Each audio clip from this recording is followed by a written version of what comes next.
Stobbin. My lady, may I please call Mr. Boris Johnson? Thank you. Yes, thank you. I swear by Almighty God The evidence I shall give that the evidence I shall give shall be the truth, shall be the truth, the whole truth, and nothing but the truth. Thank you for coming back to help us, Mr. Johnson. Absolute pleasure. Can I ask you please to give the inquiry your full name? Yes, I'm Boris Johnson. Mr. Johnson, you ought to have before you a statement that bears the number INQ 000588008. Yes, thank you. Can you confirm that the contents of that statement are true to the best of your knowledge and belief? Yes. And I think, Mr. Johnson, it's right that this was your fifth witness statement for the inquiry. Yes. Is that correct? I think so, yes. I want to start, if I may, by asking you about events near to the start of the outset of the pandemic, please. It was the evidence of Sir John Coles to this inquiry that when he read the witness statement of Sir Gavin Williamson about the preparation for school closures prior to the 18th of March, that he almost fell off his chair. What was your reaction to reading Sir Gavin Williamson's statement about that? Well, I've got every respect for Sir John Coles and his views. I read Gavin's statement with interest. Was there any particular aspect of his statement that you wanted to raise? Perhaps let me develop this and explore it a bit further. What, in essence, Sir Gavin Williamson was saying, and I hope that this is a fair summary of his evidence, is that he didn't seek assessment of the impact of school closures, and nor did he seek to develop planning for mass school closures because, and these were the words he used in his oral evidence, the steer I was hearing from, whether it was in Cabinet or anything else, was to keep things open, not about closing things. And he went on to confirm what he had said in his statement.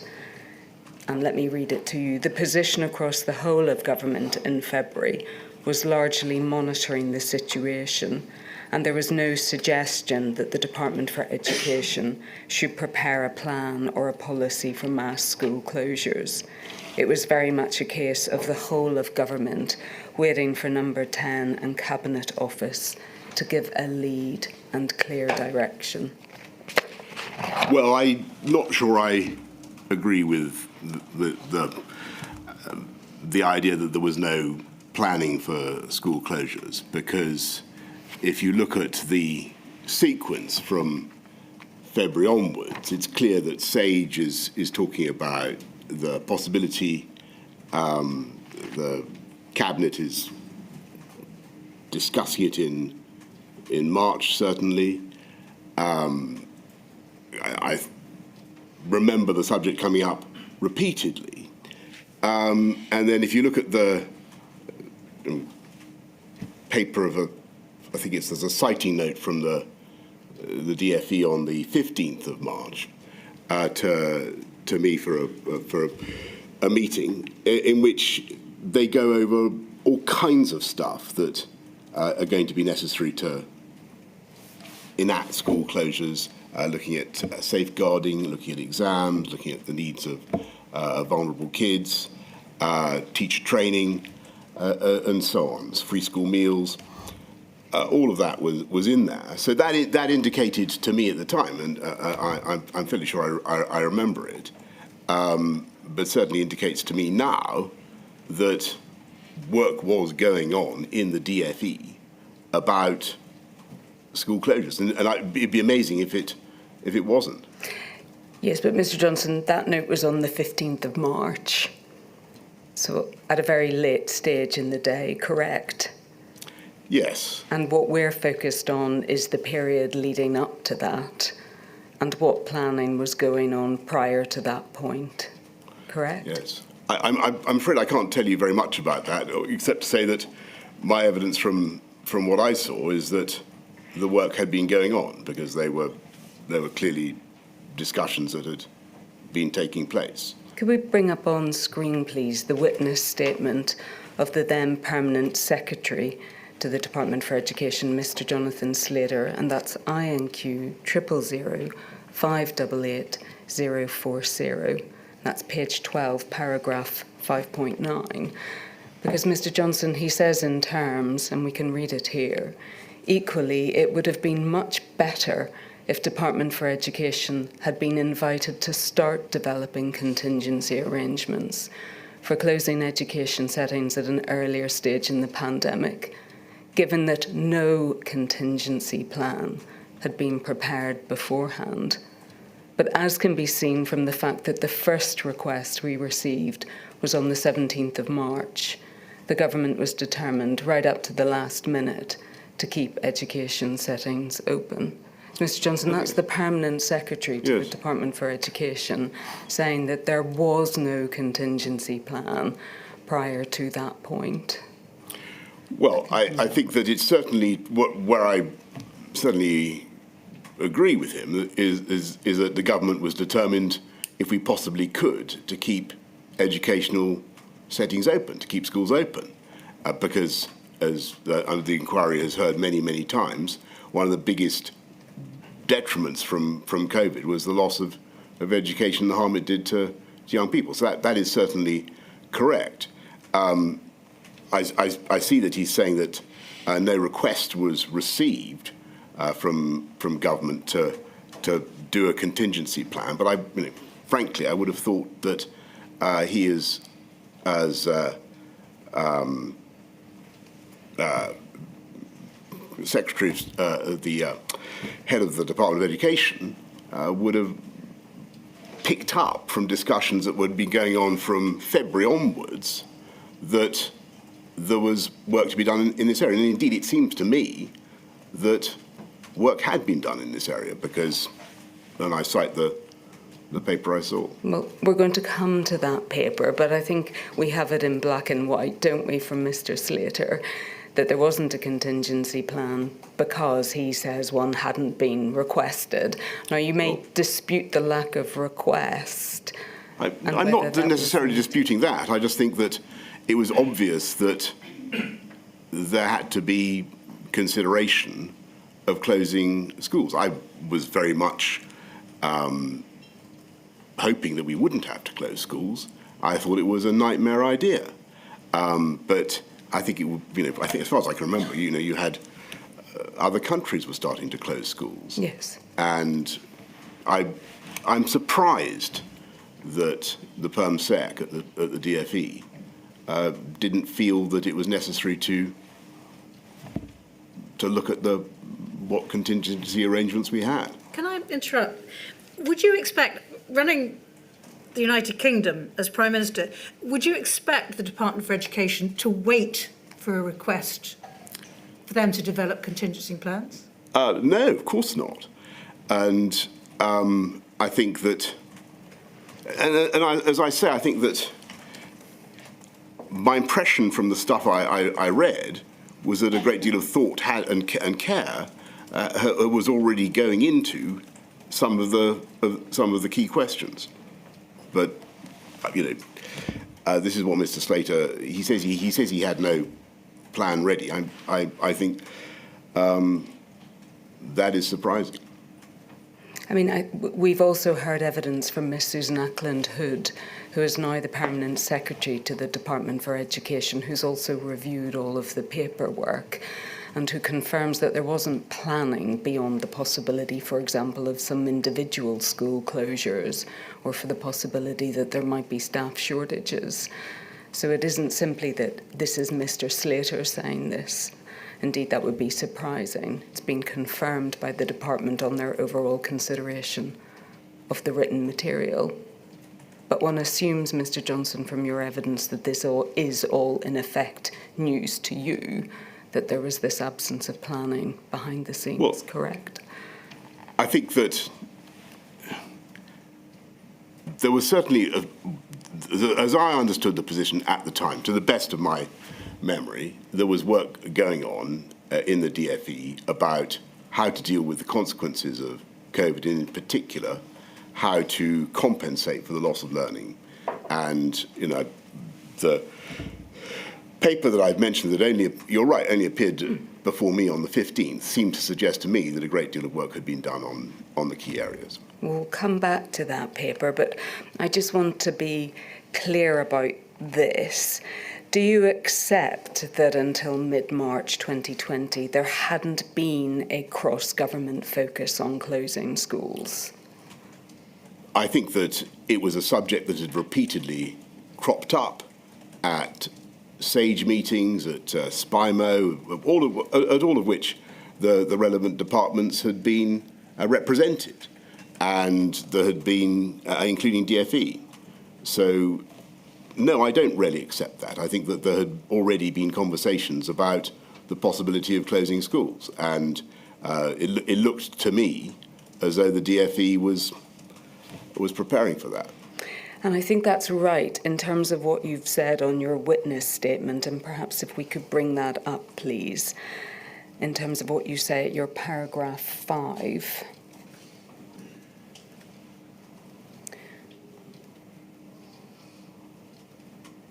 And I think it's suggested from this, Mr. Johnson, that what you're confirming here is that by the 10th of February 2020, it was already apparent or patent that school closures might be necessary as part of your response to the pandemic. Yes, though, the documents that I've looked at recently, and the SPIMO and the SAGE papers, and I seem to remember this also from the time. And one of the difficulties is my memory is now contaminated by what I've recently read. What they seem to suggest is that early on, the advice on school closures from the scientists was it was not not necessarily a particularly effective tool of controlling the pandemic, certainly not on its own, and that clearly changed as we got closer to the decision, and the key weekend was March the 14th when all that changed. Turn to that, but do you accept, and the inquiry has been through the scientific advice that was provided from the 4th of February, that from the 4th of February onwards it was being advised by SAGE that school closures were at least in contemplation as a absolutely. possible? Yes. And do you accept that given all of that advice from February, and notwithstanding that it was not the decision anyone had wanted to make, that there had to be planning for the possible eventuality of school closures? Because the implications were enormous. And what I'm trying to say to you is that I believe that there was such planning. What I don't think, and clearly from what Mrs. Ackland Hood and what Mr. Slater have said, they don't feel that there was a fully worked up plan for how to deal with everything. I can't tell you now why that was the case, but I can offer at the time, don't forget that we didn't know the effect this disease had on kids. We didn't know much about the transmissibility of the disease. There were all sorts of things that were simply unknown and difficult to plan for, and the thing was moving very fast. And from the point of view of Number 10, we were focused very much on trying to stave off, trying to avoid an appalling public health crisis. And we were focused on getting enough ventilators, on getting enough PPE, trying to avoid a significant number of casualties. And I think it's important for the inquiry to remember that at the time that the school closures were first mentioned, they were seen as something you'd put in at the peak of the pandemic. And we didn't think we were yet at the peak of the pandemic, if you see what I mean. And I just want to come back, just sticking for a moment on when you your understanding as to the position about school closures and when they were being posited. If we go to paragraph 20, please, on page 7 of your statement. And again, you say here the issue of school closures was on the government's agenda as soon as it became clear how dangerous COVID was. I think that DFE and Gavin were aware that we were considering mass school closures of schools from very early on. Thank you. That can come down. I think that's right. School closures were clearly going to be part of the panoply of things that we might be able to do to defeat COVID. I wanted to keep it to the very, very last. It was something that I thought was a terrible thing to do, and it would have awful consequences for young people, particularly those who were least able to cope. So, although there was consideration of school closures, and the idea was being discussed, and as I say, I think I can see evidence that this was going on in the DFE at the time. As a worked up policy and plan, we thought it was premature. We didn't think it was.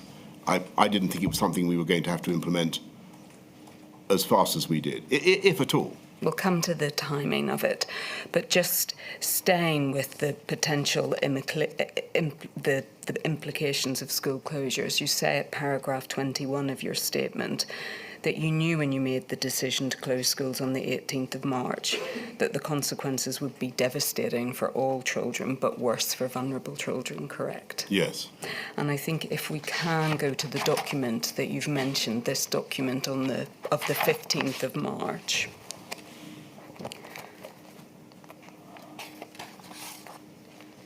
Yes. And that's INQ 000106221. Yeah. That set out, didn't it, in headline form, Mr. Johnson, what the implications of the closure of schools would be. So in other words, and potentially the most significant of all, that 9 million pupils wouldn't be guaranteed to receive an education, and that any education they did receive would typically be limited, yes? Yes. That 1.3 million of the poorest children wouldn't receive their free school meal. That remote learning would not work for all. That schools' ability to provide it was hugely variable, and many children didn't have access to the relevant kit, and many children didn't live in adequate home circumstances or environments, and didn't have Wi-Fi. And if we drop down perhaps to the last bullet, that vulnerable children are much safer in school than out, and here pointing to the 400,000 children who had a social worker who might be at risk, and it says here from inadequate parenting, witnessing domestic violence, particularly if families are also facing the pressure of imposed isolation. Yeah. And presumably, Mr. Johnson, you appreciated too that below that threshold of children who had a social worker, there were many other children who would be at risk as well. Absolutely. Thank you, that can come down. And do you accept that the consequences for children were so grave and so far-reaching of school closures that they were the responsibility of all of government, that it wasn't just a Department for Education responsibility? Of course. And I should say that I take, because I was saying, but as I told this inquiry before, I take full responsibility for all the decisions that we took, and all mistakes that were made were mistakes that I am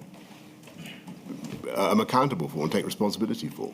And insofar as we got things wrong, then of course I apologise for that, and as I've done before to this inquiry. I remain very proud, of course, of a lot of things that I think the teachers, the schools did to cope with this unbelievably difficult set of circumstances, and I think that on the whole they acquitted themselves outstandingly well. Just focusing on that, on the events of the 15th, 16th and 17th of March. Can you explain why, given this whole government responsibility for the implications of school closures, why it was only on the 16th, 17th of March that, first of all, a paper was commissioned in order to set out the proposals or the options for keeping schools open?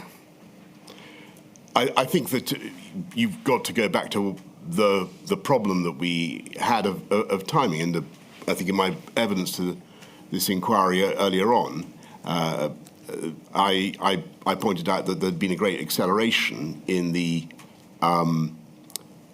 understanding of the scientists about where we were on the pandemic curve. And if you remember, so to the weekend of March 14th, 15th, it becomes obvious that things have moved much faster, and school closures, which March, February 10th and so on, stage are saying are not necessarily something we'll want to bring in. I think even on March the 5th, Chris Whitty is saying it's not something we want to do imminently. It becomes clear that the spike is going up so fast that, sadly, school closures are going to have to be part of the initial package, and that's effectively what we had to do. I mean, there were other factors as well. The people were, as you know, the teachers were self-isolating, and some schools were finding it difficult to operate anyway. I think what might be very difficult to understand is why, given the gravity of the consequences of closing schools, that nonetheless seeking out papers on keeping schools open came at such last minute and just before you ended up having to make the decision to close schools. Well, as I think I've tried to explain why I think that was the case. We were focused on trying to delay the peak of the pandemic, and we thought that the closure of schools, if it had to be used at all, would be a measure of last resort. And lastly, it was my impression that the work was being done, and I certainly assumed that the work was being done. I'm just focusing here on why at the centre these questions are only being asked so late in the day. So in other words, the centre is only asking for proposals to keep schools open at this very, very late stage, only to reverse the position within about 24 hours and to ask for options on closing schools. Well, I think that's entirely understandable, given the immensity of the decision and the detriments that it was likely to have. Does the fact that these questions were being asked so late in the day demonstrate that the problem and the failures of planning were systematic failures and not just failures on the part of the Department for Education? No, I don't. Well, as I say, I'm not certain that the Department for Education was quite as remiss as you've said, and I think my impression was that they'd done a lot of work.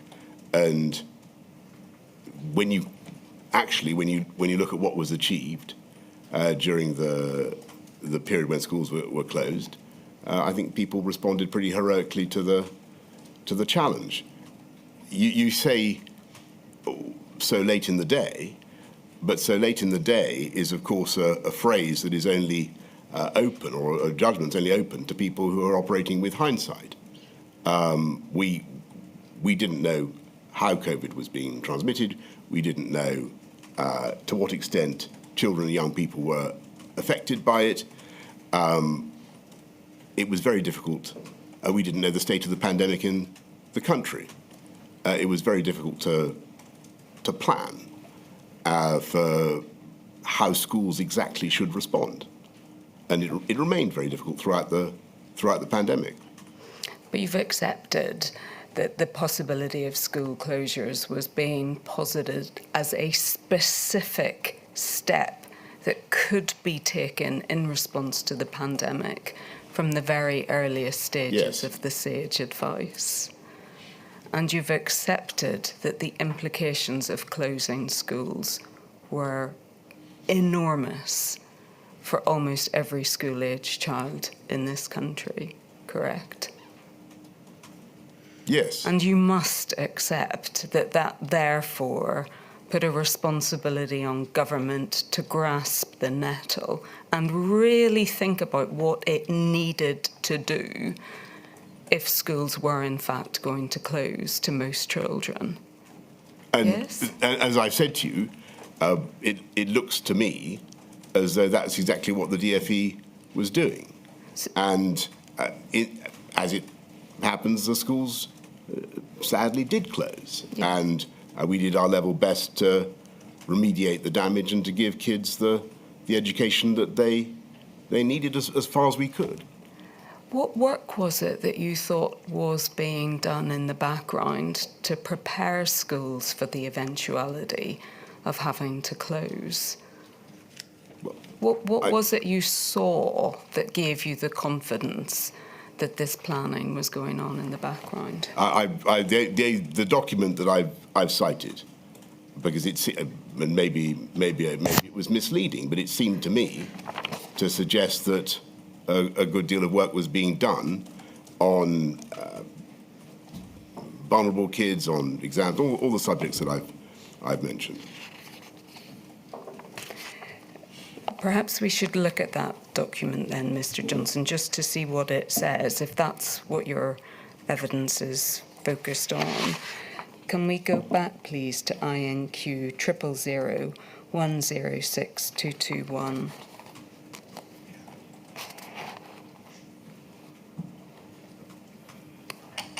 I think if we go, please, to page 3, it sets out, doesn't it, a summary of some of the DfE's current contingency planning. So it set out, I think, at the start that there is some scenarios for free school meals, correct? Yes. On remote learning, if we drop down, please. We intend this week to publish guidance on the steps that schools should now be taking. Correct? Yes. So you must have appreciated that prior to this point, there hadn't even been guidance sent to schools in order to assist. I do, but I think also the inquiry would appreciate that we hadn't had a pandemic like this for a very long time. Yes. The eventuality of closing schools was one that we regarded with horror, and one that we didn't think we would have to resort to until the peak of the pandemic. Well, I think, Mr. Johnson, that's understood that closing schools would be a terrible decision, but it was because the consequences were so profound that it needed to be properly planned for, yes? I think, of course, and if you look at the document that we're studying, it's clear that they're going through various scenarios to deal with most of the problems that you can think of. They've got 3 scenarios being developed for exams within Ofqual. They're publishing guidance on remote learning. It seems to me that yes, I mean, I would accept that the reality was slow to dawn on government generally about the full horror of COVID, but that's something that we've been around many times. I think and you can see it in the way the scientific advice changes throughout the year. So they move from saying, put these measures on during the peak of the pandemic to saying go hard, go early. And there's a clear difference in approach. Mr. Johnson, I'm just going to stay on this document for a moment to look at the last of the implications, which is that of vulnerable children. Can you remind me of the date, Mr. Yes, it's the 15th of March. March. Thank you. And as we can see there, in respect of vulnerable children and childcare, this paper doesn't deal with it, Mr. Johnson. So there's nothing here, for example, that sets out Department for Education thinking about child protection systems, all of the other support and services that schools provide to children, and particularly those most in need. I think it's meant to be a short citing document. It's not meant to be going through everything that is in the head of the department. I understand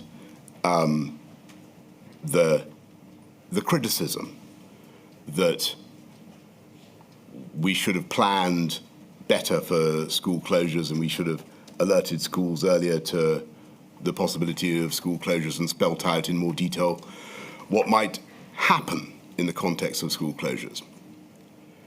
All I can say to you is that is to imagine a much greater state of knowledge about COVID and what was likely to happen than we actually had at the time, and particularly a greater state of knowledge about the speed with which the disease was progressing. And I go back to yes, I think it's a fair point that this document itself doesn't look like a fully worked up plan for school closures, but it seems to me that the department was doing the work. All right. Well, Mr. Johnson, we were looking at that document so that the inquiry could understand what it was that gave you confidence about Department for Education planning. But I think you're clear that this is the sole basis for that confidence, correct? Well, there were plenty of other meetings and discussions in which DFE officials were involved when it was obvious, as you've said, that school closures were coming down the agenda. And it was always obvious to me that this was going to be one of the things we would have to consider. I'm going to move on, if I may, to ask about the 16th and 17th of March, and specifically the evidence that was given by Sir Gavin Williamson in his witness statement, which you've seen and which he confirmed in oral evidence, that there was this discombobulating sea change, to which I've already alluded to, between the 16th and 17th of March, whereby the government's direction went from keeping schools open to overnight to keeping schools closed. Do you agree with his evidence that it was a discombobulating sea change? Well, obviously I can't speak for Gavin about how he felt about it, but my impression was that everybody understood that school closures was part of the toolkit that we might sadly have to use, and we were being forced by events and by the spread of the disease to deploy that solution much earlier than we wanted, and indeed against our will, just by the spread of the disease. So I'm afraid the reality of COVID just meant that we had to get the R down below 1, and school closures represent, though not a very significant measure in themselves, they can help to get the R down below 1 at critical moments, and we had no choice. Yes, so I think, Mr. Johnson, is your evidence that it wasn't a sea change, it was simply a speeding up of that which was going to happen in any event? I mean, I'm not saying that it was necessarily going to happen in any event, but because things might have turned out differently, but they didn't. What it certainly was the result of a gradual and then accelerating progression in the disease, which is familiar to anybody who looks at one of those curves. Thank you. Sir John Cole said of Sir Gavin Williamson's evidence about school closures that he thought that it was an extraordinary dereliction of duty. So he was referring again to the lack of planning for school closures.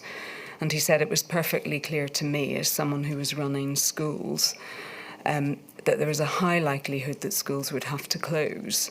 And we were planning for that, whilst, of course, doing everything we could to keep schools open.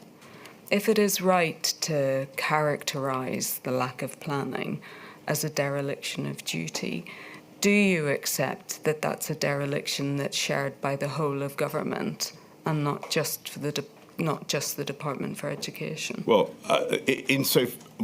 as I've tried to argue this morning, I think that the department, contrary perhaps to, it felt to me as though there had been abundant discussions about closing schools, and it felt to me, to the best of my recollection, as though the department was aware of this, and I assumed that they were planning for it. When I look at that document of March the 15th, it seems to me to suggest that a great deal of work and thought had gone into the key issues. So I'm not inclined to accept the idea that people fell down gravely in their duty. I think people were overwhelmed by the speed of events, and when the facts changed, they had to change policy, and I had to change policy. So you don't accept that the evidence from the then Permanent Secretary that there was no contingency plan for school closures, or there wasn't planning that focused on the potential for mass school closures, you don't think that that's a dereliction of duty? Is that what you're saying? Well, I can only repeat what I've just said. I understand. I know that Mr. Slater later resigned. I, though not over that matter, as far as I can remember, I don't think. If you're the Perm Sec at the DFE, there's nothing to. There was certainly no. Let me put it this way: there was absolutely nothing coming from central government to say you must not, on any account, prepare for school closures.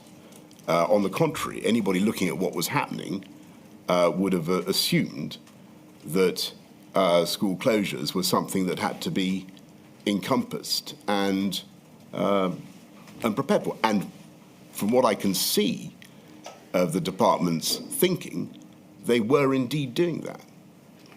And we're back to the document of the 15th of March. Yeah, that's all I have to go. I mean, I don't have access to any other document. And you do understand this, it's not just Mr. Slater saying it, it's the whole tenor of Sir Gavin Williamson's evidence as well, that he didn't seek assessment, for example, of the impact of school closures, because that had never been a direction given by you or given by the centre of government. Well, I think that's, if you look at what I said in Cabinet, I think on the 11th of March, I may have got my dates wrong, but I say that we will come under increasing pressure to close schools.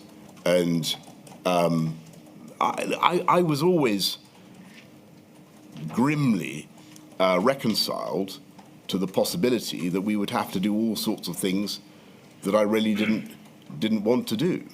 But I was also determined to try and keep schools open if I possibly could. And, I've got to say that given the huge damage that the closures have done, and given the loss of life chances that they've caused, you've got to ask yourself now whether we could have found other ways of reducing the budget of risk from COVID. Could there, if they were 10 to 20% of the R, was there some way of doing it without school closures? Now, all the advice I was getting was absolutely not. You've got to do this, and that they, along with everything else, school closures were unavoidable, and that's certainly how it seemed to me then. I'm sure we'll come back to that, and particularly in relation to the decision to close schools on the 4th of January. But just before we leave this issue, you'll understand that one of the points that has been put across Module 8 of this inquiry is the question of whether or not, when it came to the most important decisions about children, so principally the decisions to close schools, whether the Department for Education was sufficiently a part of those decisions. In other words, did it have a seat at the table whenever those decisions were made? Do you recognise that as a problem in the decisions that you made to close schools? The absence of the DFE at the table? Yes, and because the Secretary of State for Education is ostensibly the minister who represents children's interests in government. Well, at this distance in time, I'm afraid I don't remember any sense then that the DFE was absent. I think that they would have been involved in... the papers I've seen certainly suggest that the DFE was at all the relevant discussions about the possibility of school closures. I think we'll come and maybe look at this a bit more closely when we look at the 4th of January, but I think the general point that's being made is that when it came to the ultimate decision whether to close schools, on the two occasions that arose on the 18th of March and the 4th of January, they didn't, as it were, have a seat at the table at that point, and therefore weren't able to represent the interests of children in the way that they would if they were present. Well, I'm so sorry, I can't comment on that because it doesn't. I don't remember that. Normally speaking, that you'd expect a cabinet decision to include everybody.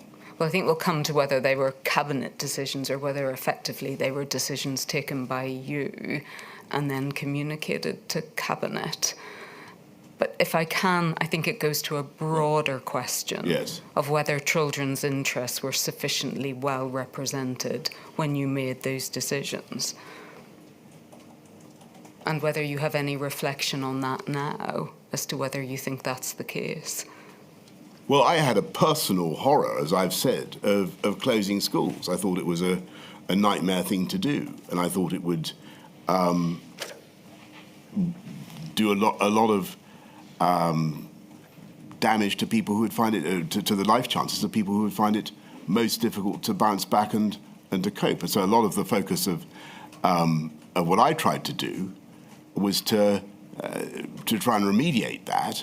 I know you want to ask about that later, but to try to compensate for what we'd sadly had to do, because it felt to me as though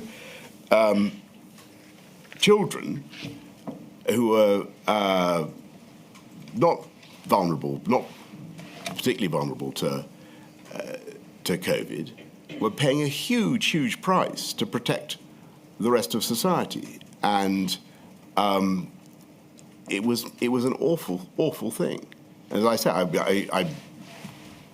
I wish it had been otherwise. I wish we could have found another solution. I am going to come back to that question of sacrifice and the recovery of children, but just sticking, if I may, for a moment on decision-making or on your role. One of the things that Sir Gavin Williamson has been critical of, and he gave evidence about it, was the unilateral announcement that you made on the 10th of May about reopening primary schools. And what he has said was that was a unilateral decision, that he was told that you would make the announcement that you did on the 10th of May. And if I may just remind you of it, I think that you said that after half-term, we believe that we may be in a position to bring the phased reopening of shops and to get primary school pupils back into school in stages, beginning with reception year 1 and year 6. And Sir Gavin Williamson's criticism is that effectively he had been in negotiations and discussions with schools prior to that point, and that there was a delicate, and I'm summarising his evidence, that a delicate position was reached and there was understanding on the part of schools about who would return, i.e. it would just be those few year groups, and that effectively by your actions you damaged the work that he had done with schools and you undermined trust, because in making that statement you were promising something that you knew couldn't be delivered. That's the criticism he makes of you. Right. Do you accept that? Well, I'm afraid I don't remember the details of that. Though it seems a bit paradoxical to be criticised both for wanting to close schools and for wanting to get them open. I would say that it was right, given where we were, in May. We'd been through a lot. It was clear that the R was coming down. We were going to be in a position to go through the stages of the roadmap to open up the country a bit, if not entirely. And I thought it was right to go ahead with getting kids back into school. And we did it to some extent. I think there were only some classes got back in. I think it was but I think it was totally the right thing to do, given the position we were at in the pandemic, and given the detriment that kids had already suffered. I think by that stage, from my memory, it would have become a bit controversial as to whether schools were safe, and there was a certain amount of politics about this. And I think that the unions, I may be doing them a disservice, and forgive me if I am, but I think that there was a certain amount of chuntering about whether or not it was wise to get kids back into school. I thought that the evidence was that it was safe and they should go back. I don't think Sir Gavin Williamson's criticism of you was your ambition to have all schools back. I think his criticism of you was that you undermined trust in the Department for Education, because you made that announcement unilaterally. It didn't reflect the agreement or the position he had reached with school leaders, and that you undermined confidence because you promised something that you knew at that point in time couldn't be delivered. Right. It couldn't be delivered. What was that? That because of the requirements of social distancing, this is what Gavin Williamson has said, that because of the requirements of social distancing, that what you were saying, in other words, flagging to parents and families that all children could go back, wasn't something that could be achieved, and you knew that. Forgive me, but my memory of it is that we only got certain classes back. Yes, but you had announced on the 10th of May, that's his criticism, that, and I put it to you, you said, we believe we may be in a position to begin the phased reopening of shops and get primary schools back into schools in stages, beginning with reception year 1 and year 6. But that seems to me what we did. You certainly got those years back. His criticism of you is the appearance that was given at that time that it would be possible to get all school children back, beginning with those years. Just listening to what you've just read out, with great respect, sounds to me eerily like what we did and what Gavin had been negotiating with the teachers and the unions. So I'm not quite certain what this... Well, it's his criticism, Mr. Oh, right. Well, I don't know. It's his criticism that you undermined confidence, because you gave the impression and you flagged to families that children would be going back to primary school in all years when that wasn't possible. But that's what he's criticising. That's not what you've just read out, though, because if I understood what you've just read out, and my memory of it is that there was going to be a staged process where we would get certain years back in advance of others. So I'm a bit at a loss as to... I think your point is, Mr. Johnson, that you don't see that there was sufficient difference in what you announced to what Sir Gavin had been promising. Is that right? It sounds to me that what I announced is what we did, and indeed what was common sense, and what needed to be done. If it was the case that there was a negotiation going on between the DFE and the unions, which was going to preclude the possibility of kids going back, then clearly I was at variance with the DFE. But that would surprise me. I'll move on, if I may, Mr. Johnson, to the next issue, which is that of assessment in the summer of 2020. Yes. Did you recognise that what happened in the summer of 2020 in terms of the assessment of children who were doing their GCSEs and A-levels was really damaging to those children in light of everything that they had already been through? So I thought the whole business of scrapping exams was damaging, and it must have been bitterly disappointing to students who'd prepared and worked very, very hard. I didn't want to do it, and it was the logical concomitant of closing schools. So on March the 18th, it was part of the package, and we had no way around it. Certainly that's my memory of the way it went. I did think, is there some way we could keep exams alive? But we couldn't, and so we had to find a way of adjudicating on the academic achievement of the kids that didn't involve an exam. And Ofqual came up with this system.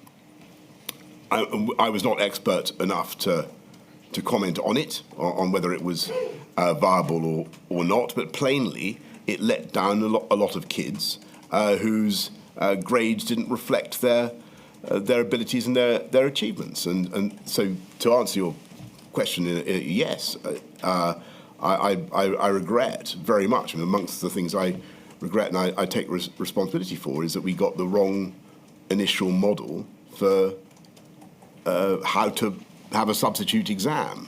What I would say in our defence is it wasn't easy to come up with the right model. But you must have been concerned, Mr. Johnson, about the ministerial response to what happened after the examination results came out. Go on. Were you concerned, for example, that the Scottish exams came out a period of time beforehand, and that, for example, Sir Gavin Williamson hadn't used that period of time in order to, for example, develop a strategy or an understanding about what would happen when the results came out in England? I think that my memory of this is not perfect now, yes. But I think it became obvious to us that the algorithm had not worked, and it was producing lots of duff results. It was letting a lot of kids down, and my advice to the department, to Gavin, was just to find I said, whatever you can do that's fair to kids, we've got to go with that. In the end, the only solution was to scrap it and go back to centrally assessed grades. And I think that was, so to answer your question, I think that was the right response. But were you not concerned about everything that happened in between that point in time? In other words, the Scottish results came out. There were a series of U-turns, weren't there, on the part of Sir Gavin Williamson before the final decision was reached, that there would be that there would be the use of centrally assessed grades, correct? Well, I think that the decision to go back to centrally assessed grades is on August the 17th from my memory, which is not that long after the results have started to come out, I don't think. So I think there was a period, there was certainly, everybody can remember it, though, clearly it's a long time ago now, but it was a period in which a lot of young people, a lot of kids were feeling very disheartened by getting grades that they didn't feel they deserved. And it was clear from looking at the data and from looking at what their teachers had been saying about them, that they were probably right. And so we had to fix it. But I'm not certain how long the interval was between us realising that and deciding to scrap it and go with the CAG. The whole thing was a disaster, wasn't it? I certainly think that if you mean was COVID a disaster, yes, and was the whole was the loss of education a disaster? Yes. Was the loss of exams a disaster? Yes. Was the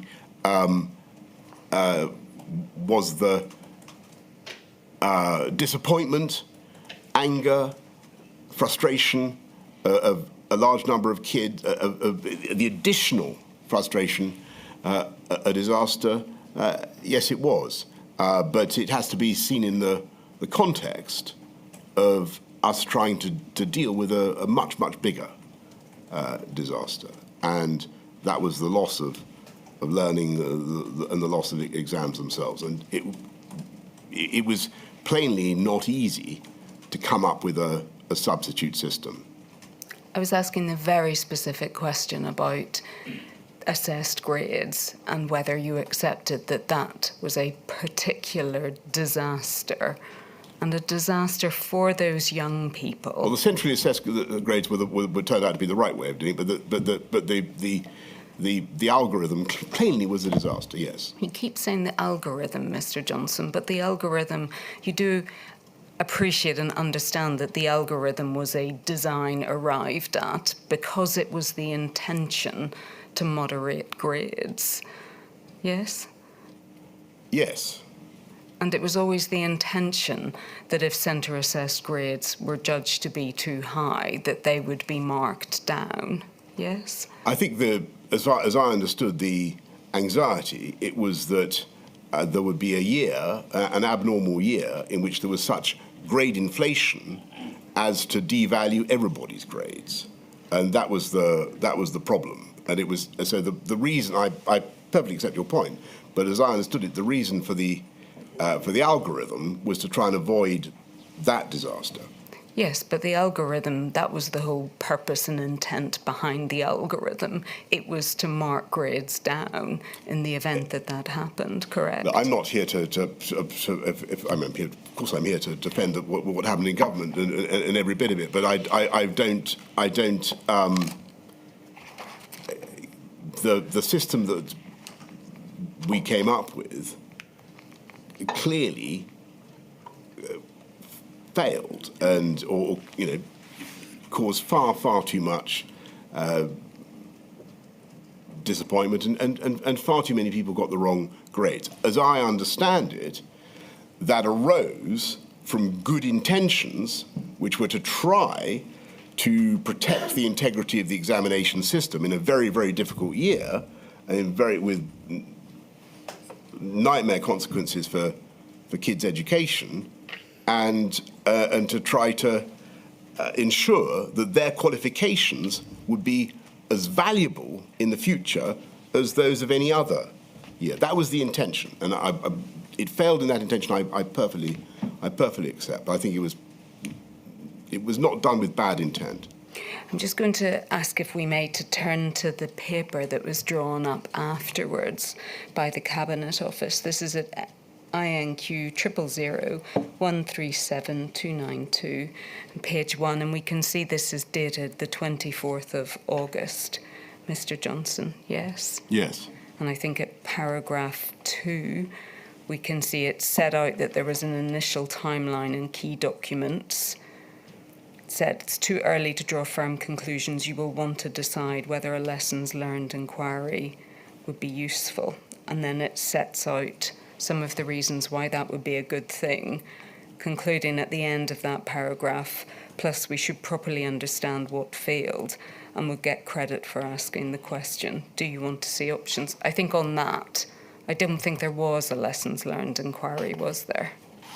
No, I think that the lesson that the department learned was pretty obvious, which is that the system that they came up with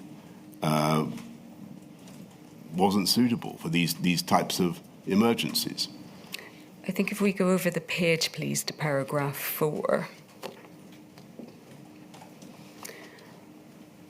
The document sets out some of the initial insights into what this sequence of events had demonstrated.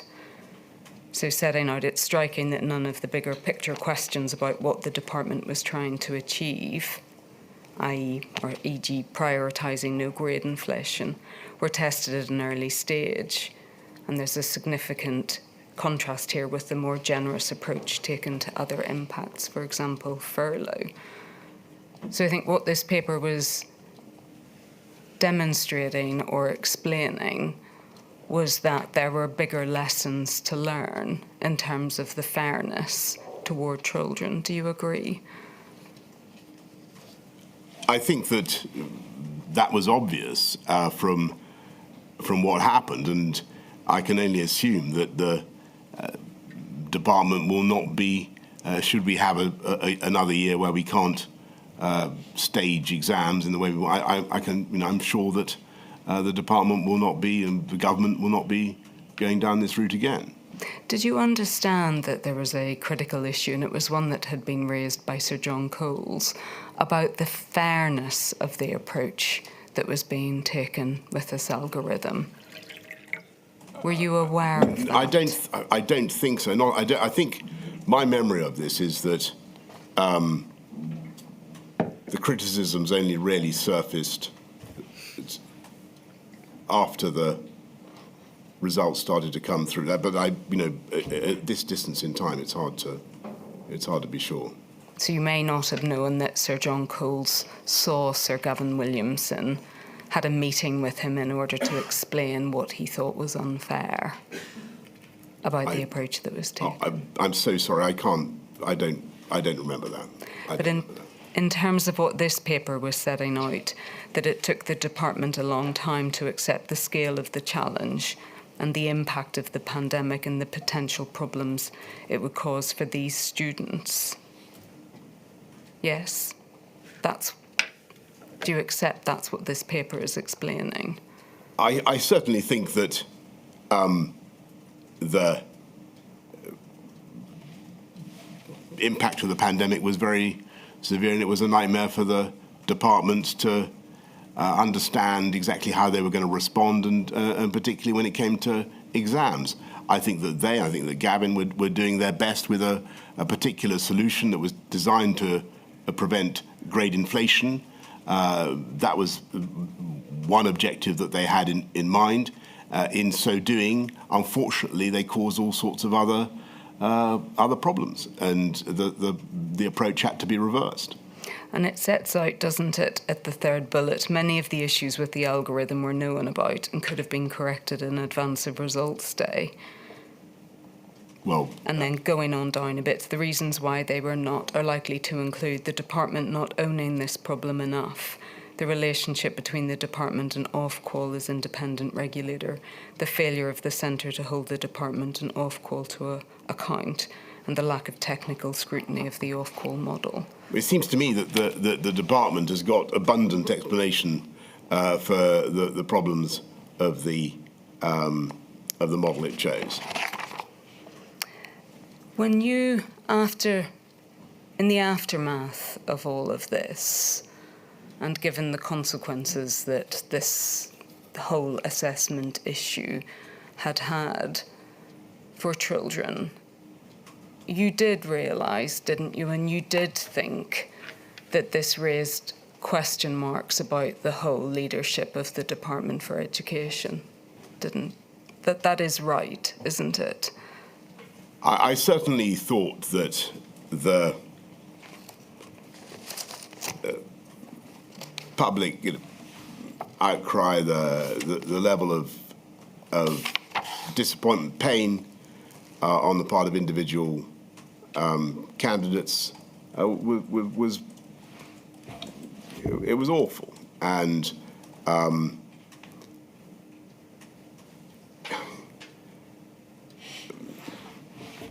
it's fair to say that yes, of course, I thought about whether there was a need to respond to that by changing people's jobs and so on and so forth, of course. It was really undermining of public confidence, this issue, wasn't it? I think that I can't comment on that. I don't have any evidence for that. I think that it certainly was very undermining for the confidence of kids who thought they deserved a better grade, and it was a bad system. I'm afraid that it was an accident of the great difficulties we faced in improvising in exceptionally difficult circumstances. And I think most people actually, and with great respect to what you say, I think most people, although they wanted it corrected and they wanted their individual students' interests looked after, I think most people could also see that. Mr. Johnson, I'm not going to go back to the point about whether this was an accident or not, but if we just go to your messages about well, so we wouldn't have set out to to scrap exams and have people's grades decided by this system. No, but there was thought that could be given to what sort of algorithm you wanted, and the balance between trying to control grades and doing fairness to individual students. Do you accept that? Yes, I imagine that there must have been such thought. I do, but I wasn't privy to it at the time. But just turning to the leadership of the Department for Education, and I think we have this in your messages at INQ 00028 3369, page 37, and it's just at the top of that page. And it's only the message at the top of the page that matters. And it begins, we need a plan for the Department of Education, we need a perm sec, and we need better ministers. And quite frankly, we need an agenda of reform. We can't go on like this. I'm thinking of going into number 10 and firing people. Mr. Johnson, that reveals the truth, doesn't it, of what you thought about how the leadership of the Department for Education was during the pandemic. It certainly reveals that I was in, at that particular moment when I fired off that particular intemperate message, I was in a very bad mood about what had happened. Yeah, that'd be fair. And without going into the details of it, the permanent secretary did leave, correct? That's correct. But you didn't ask Sir Gavin Williamson to leave, did you? Not then, no. Ought you to have done? Well, I think if I look back at the general handling of my beloved colleagues over the 3 years or 3 and a bit years I was in government, I can think of all sorts of changes I might have made, but. I don't think there's any point in speculating about it now. Except, I think that on the whole, given the difficulties that we faced, I think that the department under Gavin did a pretty heroic job in trying to cope with COVID, and that was my judgment. After this happened, did you speak to young people or address them directly in order to express any regret about what had happened? I'm so sorry. I'm sure I was interviewed about the matter repeatedly, but I cannot now remember what I said. But I'm sure I would have expressed the regret and contrition that I feel now. I mean, it was not a good system. We should not have put it through. We should have spotted it faster. I mean, I think that your criticisms are valid, all I would say is that, you know, you try coming up with a system to give a fair exam result for people when they can't sit exams. It's not easy, okay? That's all I would say. It's really the broader question, Mr. Johnson, and the point has been made by other witnesses in Module 8 that you didn't, for example, have press conferences where you took questions from children or spoke to children. And I think the point has been made that that's a good point. In distinction to other political leaders who did make that effort to speak directly to children, that you didn't. Well, that's if that's the case, then that's a criticism that I must accept. I mean, I remember doing lots of press conferences with young people, but I think that was before COVID. Yeah, I've got to put my hands up. Maybe we should have done that. Is there a reason why not to, though, Mr. Johnson? I honestly, if I had to, I think we were trying to deal with a very difficult pandemic that was very dangerous for a lot of people in our country, and maybe I should have done as you suggest. I'm fairly certain that I spoke generally to everybody about my regret for what had happened. But no, I don't think I did a particular press conference for young people about it. That might have been a good thing to do.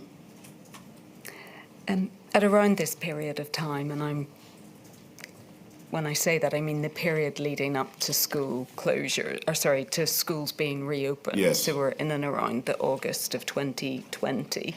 I don't think I need to bring you to this. It was a document that was put before Sir Gavin Williamson, but it seems that there was a deliberate tactical decision not to inform schools of the existence of a fallback plan when they were reopening. I can show you the document. Yes, I know. I think I know what you're referring to. Yes. I don't want to mislead you, but I think that the point is made about that would be made about that is that it was really unfair to schools to keep them in the dark about having a fallback plan at the time that you were asking them to reopen. I don't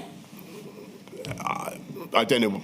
I think I can remember the document you're talking about. I don't think the intention was to keep them in the dark if it had genuinely seemed that we weren't going to be able to proceed with the roadmap and that they would have to reopen. And clearly, as soon as that had become obvious, we would have enlisted the whole sector, gone public, and got people going. I think that if you remember when the schools closed, there was a lot of fraying around the edges before the actual decision. And we've discussed already the difficulties of, you know, the period from May when we do the June the 1st partial reopenings. There was a lot of politics in all this. And my anxiety was just, I think, as far as we could, to keep it simple. And, you know, until such time as we were going to have to change tack, we should keep on the course we were on. My lady, is that an appropriate moment? Certainly, Mr. Johnson, remember we take regular breaks. By the sounds of it, you need to take some water as well. Thank you very much. Thank you. I shall return at 11:30. I promise you we will complete your evidence by lunchtime. Thank you. Thank you. All rise. Thank you.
Stubborn. Thank you, my lady.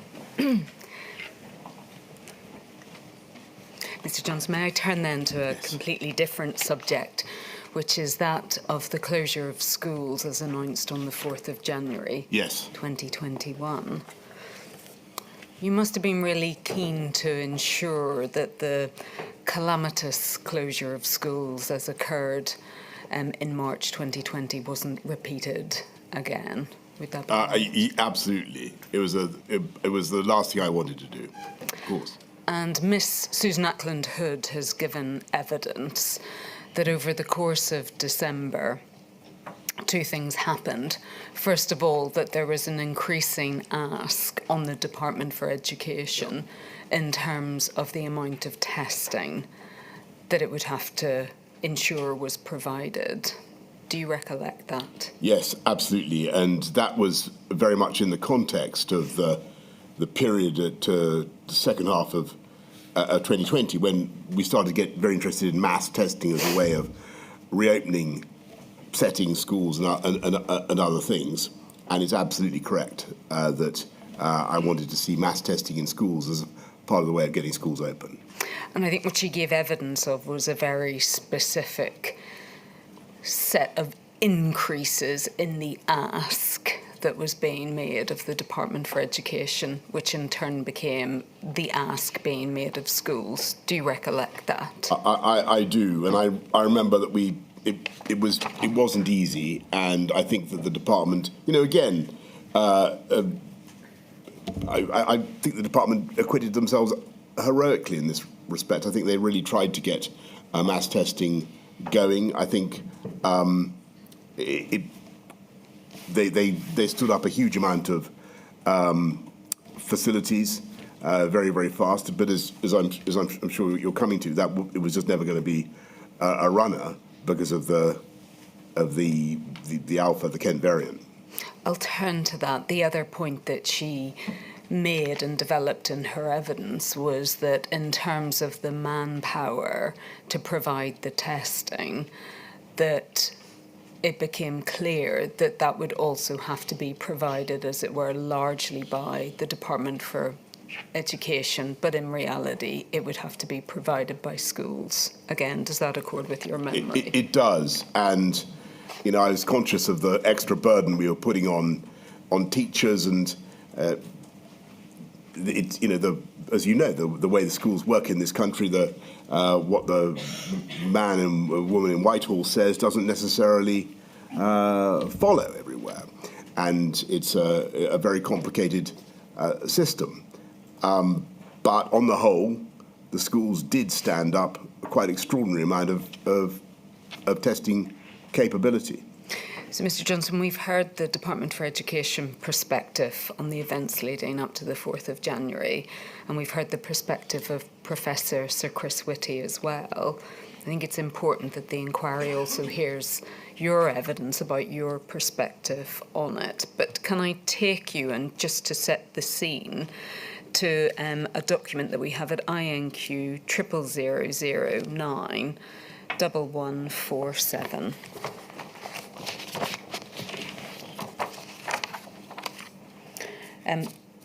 This wasn't a document addressed to you, Mr. Johnson, because it was the chair's brief for this COVID-0 meeting of the 16th of December 2020. But we can see underneath the introduction that you had given a strong steer that you would like the return to face-to-face attendance to be staggered and for testing to be used as fully as possible to support this. Yes? Yes. And if we look at the last bullet in that sequence, that we are all well aware that this is a major delivery challenge, correct? Yes. And I think if we go over the page, please, to the background, and if we look at the second bullet, it records that the Education Secretary had spoken to you that morning, that there had been agreement about who would go back and the testing in place. And then beneath that there were significant delivery challenges, correct? Yes. And it says at the bottom of that paragraph, the biggest issue to resolve is workforce. There is not yet agreement as to where this will come from. Teaching, military, other surge workforce, etc.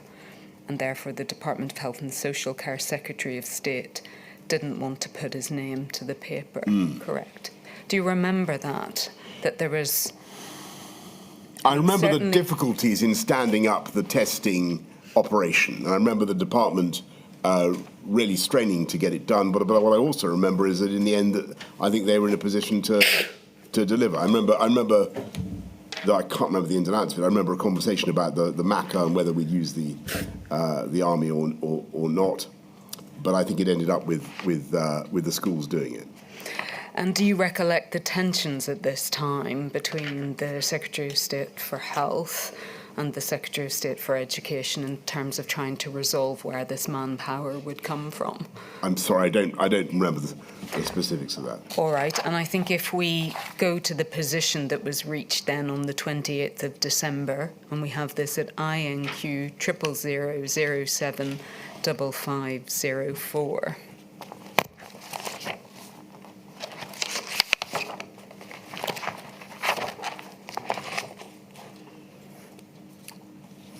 And again, Mr. Johnson, just to help with your memory of this, we can see that this is an email of the 28th of December. 28th, right.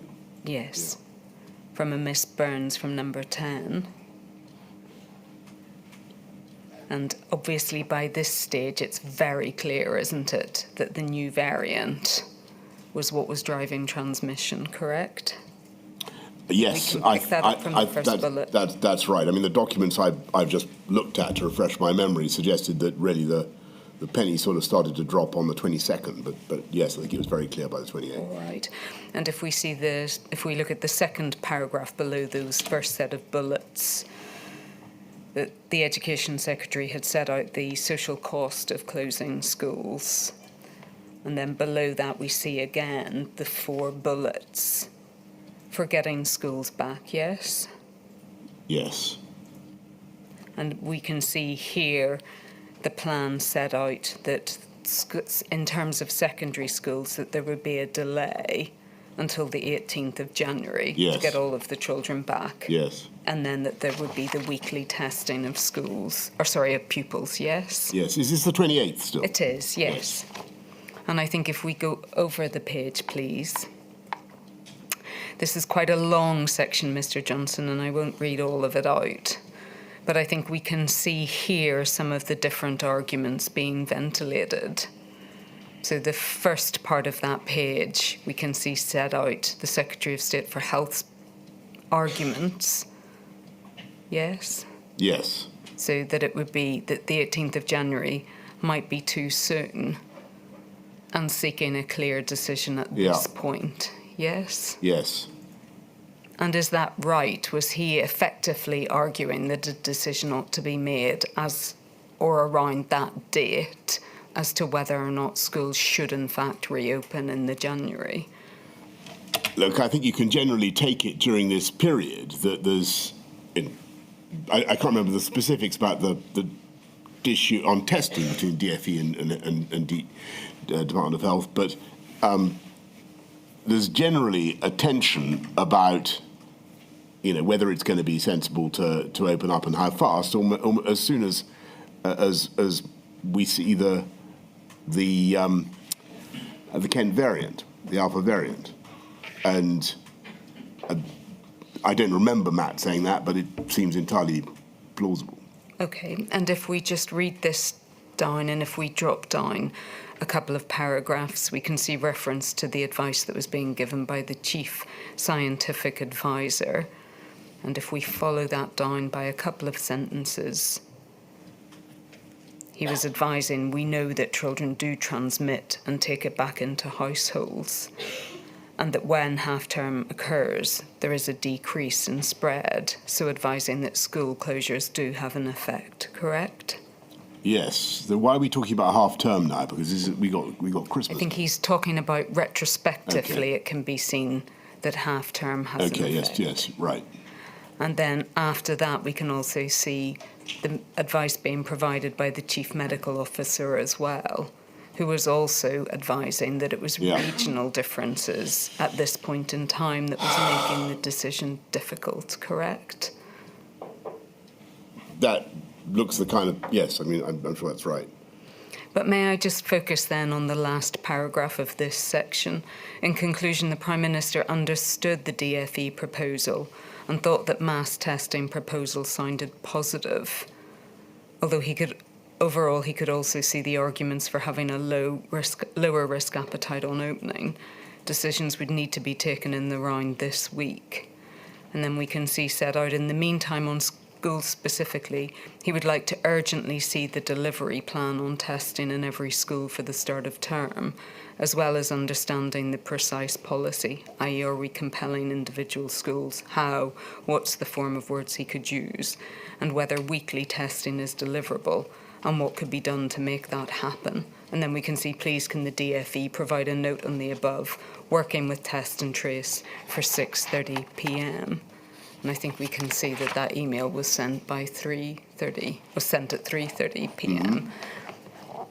So again, does that correspond with your memory, Mr. Johnson, that even as at this date, what date is this now? 28th of December, that there wasn't a clear plan as far as you were concerned for testing in schools, and that you were still seeking clarification as to what such a plan would look like?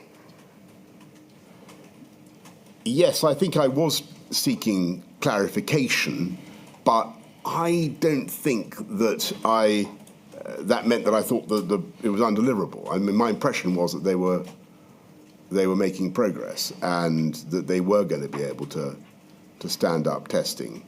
And I maybe I'm wrong. I think that was the testimony of Mrs. Ackland Hood as well, but I might be wrong about that. Well, I'm just testing at the moment what your understanding was on the 28th of December, because some of the questions that seem to be asked by you at this point seem like quite fundamental questions. Sure, and quite rightly, but I don't. All I'm trying to say is, from the best of my memory, that doesn't mean that I thought that the plan was necessarily undeliverable. You know, I wanted to make sure that we belt and braced it, that it was all ready to go, but I wasn't going to junk it. And can you help with why at this point? I mean, it very much appears to be the case, and borne out by what Miss Ackland Hood explained, that this massive effort was very much on the shoulders of the Department for Education and schools, as opposed to being a more shared effort. Why was it? Why had it fallen principally to the department and to schools to deliver this massive? Well, they had to test. Regime. They had to test secondary school kids going back into secondary school, which was going to be, you know, I think we had a plan to stagger that anyway. I didn't think it was such an unreasonable thing to ask. I know it was onerous, but I believe they could do it given the alternative. And the alternative was, again, more loss of learning, greater detriment to their pupils, about which they cared passionately, and as did we all. Yes, but Miss Ackland's had evidence about that was that she felt they were asking something deeply unreasonable of schools. You know, in other words, the teachers were there to teach the children. They weren't there to implement a mass testing regime in secondary schools, although her evidence is that nonetheless schools rose to the challenge. I think they did. And I think, again, it's coming back to the point, Mr. Johnson, about the importance that was attached to this or not by government in terms of getting children back to school. Well, I think huge importance was attached to it, and that's why we kept going with the policy in spite of the obvious difficulties. And if you look at we were in an environment where the numbers of cases were starting to rise quite sharply, and I also knew, of course, that we were going to have the vaccines coming down the track at some point. It seemed to me that this was, I knew it was a huge effort, but it was worth it just to get the kids back in school. And if we could use my plan was to try to use mass testing as I told the inquiry before, as a way to try to reopen society. And in the end, that didn't work, and it was superseded by the vaccines. But in the second half of 2020, that was the only shot we had. Mass testing was the only way through for the country that I could see, and so that was why it was so important. Now, on should DHSC have done it? Should the army have done it? Should some other body have done it to relieve the pressure on teachers and schools? Very possibly. I can't, I'm afraid, now go into the arguments, because I simply can't at this stage recollect them. I can imagine that health and social care staff were very heavily engaged doing other things, as were the others. But I can't give you the balance of the arguments now. We had to, if we could stand up testing in schools, we had to do it if we possibly could, and that was the plan. We were beaten by Alpha. And may I ask you, were you satisfied ultimately that the plans for schools, despite the enormous ask of teachers, were you satisfied that they were sufficiently robust? That they the plans for testing? Yes, that they did have a chance. I mean, obviously that changed, but in terms of the plans that you had asked for and the increased ask, were you satisfied that the Department for Education was in the position of being able to deliver that? My memory is I had confidence in them and in what they were doing.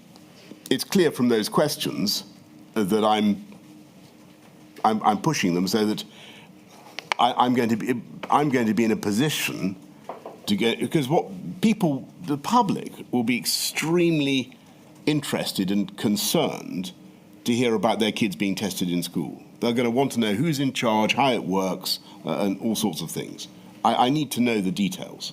So I think that's why I'm asking those questions. I'm going to have to explain it. Yes, but you're asking the really basic question of can we actually do weekly testing in schools? Yes, and I think the answer was yes, but it was tough. But many of the things that we faced in COVID were extremely tough. And was the position reached then once again that you were effectively overtaken by events? Because on the 30th of December, in fact, you had to start closing primary schools in different parts of England. It was an absolute. It was. I mean, of all the really, really low moments it was terrible, that whole period, because I could see the cavalry coming over the hill in the form of the vaccines. I thought mass testing offered a way forward, but it was clear that the January spike, I think, was bigger than the April spike of 2020, and that plan to open on January the 4th, staggered, was defeated by Alpha. Was it the worst of all worlds then that some primary schools around the country opened on the 4th of January only to have to close again that day because of the reversal of position? Yes, but it was, and I'm very sorry to them for their efforts that were in vain. The inquiry was asking, I'm sure you are, about were there other options we could have used then at any stage to reduce the R other than closing schools? Was that really the right tool to use? Looking back, honestly, I'm not certain, but at the time, it seemed like the only option. If the risk was, if we had another doubling, we would see a very serious number of fatalities, and then another doubling. And we had to get the R below 1.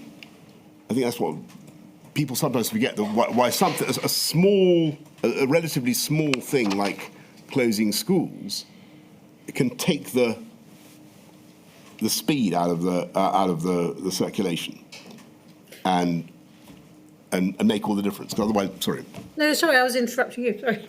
Well, no, but otherwise, mathematically, it either doubles or halves. That I certainly follow. Mr. Johnson, can I ask, why was it that the decision had to wait, so that to close had to wait? So in other words, they opened, the primary schools opened 4th of January and then closed that night. Could the decision not have been taken earlier, that you were forced to close? I'm sure, look, with hindsight, my lady, of course it could have been taken earlier, and it would have looked better and have felt less bumpy to everybody had it been taken earlier. Of course, that's right. But at the time, it wasn't as obvious to me as it seems now. At the time, I was still very much divided and very, very keen, as indeed was Gavin Williamson, to see if we could keep going. Just turning to Sir Gavin Williamson, what he sets out in his witness statement, and perhaps we can just bring this up for ease. It's at INQ 000 588 024, please. Page 83. And paragraph 10.26.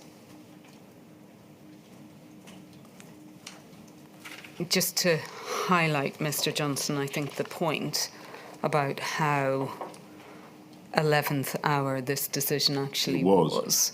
His evidence is that when he spoke to you on the morning of the 4th of January 2021, your message to him was about keeping schools open and doing everything to ensure that remained the position, and that he explained that something like 85% of schools had actually opened. So in other words, saying... looking at that, I can understand how a Secretary of State would feel frustrated. Of course, I totally understand that, and it was a very, very difficult situation, and we had to take decisions throughout the pandemic based on our best judgment of the way things were at the time, and that inevitably changed. And that was the day, sadly, when it became clear to me that we couldn't continue with a policy of opening the schools. Now, maybe it should have occurred to me, maybe I should have resolved that earlier in my mind, but that's easy to say with hindsight. I wondered if I possibly could to keep them open. If we just look, please, at what he says just after that, please, at paragraph 10.27, he says that he receives a phone call from Mr. Rosenfield at 12:30 that day to tell him that, in fact, schools would close. So I think, Mr. Johnson, to come full circle on the point that was made at the very start of your evidence, and this question of whether or not the Department for Education was at the table when some of these most significant decisions were made, I think we see here that they weren't at the table and that you told him that schools would close. That is right, isn't it? Yes, and that's absolutely right. And I think you're looking at the reality of the way things have to run in government, and particularly during a pandemic. Gavin rightly owned the interests of schools and young people. He had to promote that. I had the problem of trying to balance the interests of the entire country and every single potential COVID victim. And it was hellishly difficult.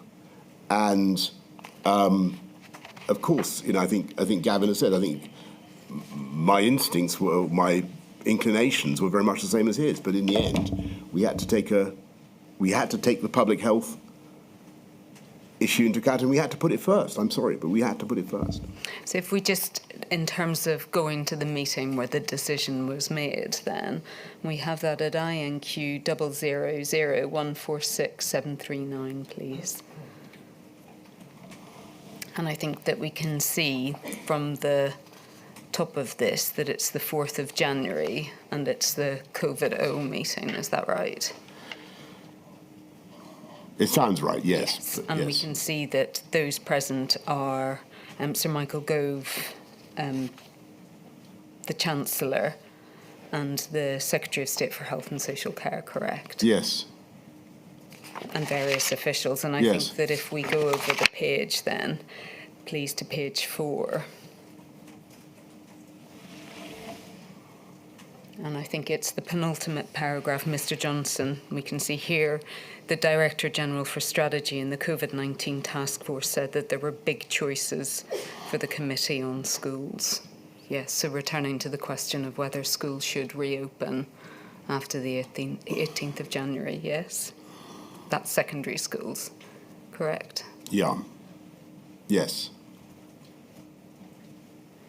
And I think as well, if we look in terms of the things that were discussed during that meeting, if we look at B, for example, so in discussion, sorry, it's page 5. It sets out all of the things that were discussed. And for example, we see at B, it was always better to surprise on the upside rather than the downside. Therefore, government should act quickly and robustly to close all schools. Further on down, there was mass flagrant abuse of the rules, and unless measures taken were even tougher than in March, they would not be taken seriously. Yes? Yes, I don't remember that particular intervention, but that does not surprise me at all. And then a few paragraphs down from this paragraph E, any intervention would only be successful if it succeeded in changing public behaviour, yes? Yes. And then the reference there underneath it, G, that deaths had increased by 25% within a week, yes? So the stark public health issue that you had to confront, correct? Correct. And then if we go over the page, please, to H, the suggestion that schools could resume face-to-face learning for all students at the end of January, from the February half term, or from the end of February, yes. Right. Yes. Yes. And I don't think we need to go through the whole of this document, but it is right, isn't it, that at the end of this meeting you then decided that you would close schools to all children once again, correct? Yes. Yes. I think that's right. This is the 4th of yes, it is. Yes, absolutely, yes. And it obviously fits in with what Sir Gavin Williamson has said, that he spoke to you first thing in the morning when it was, your message was, yes, schools are staying open, full steam ahead, so to speak, only for him to be told a couple of hours later that that was no longer the case, yes? That's correct. And that this was the meeting that happened in between to change the direction of travel, yes? There I'm not certain, but it looks there would be plenty of discussions going on throughout the day and people bringing me bits of information, but that could well be how it happened. Yes, I just can't remember.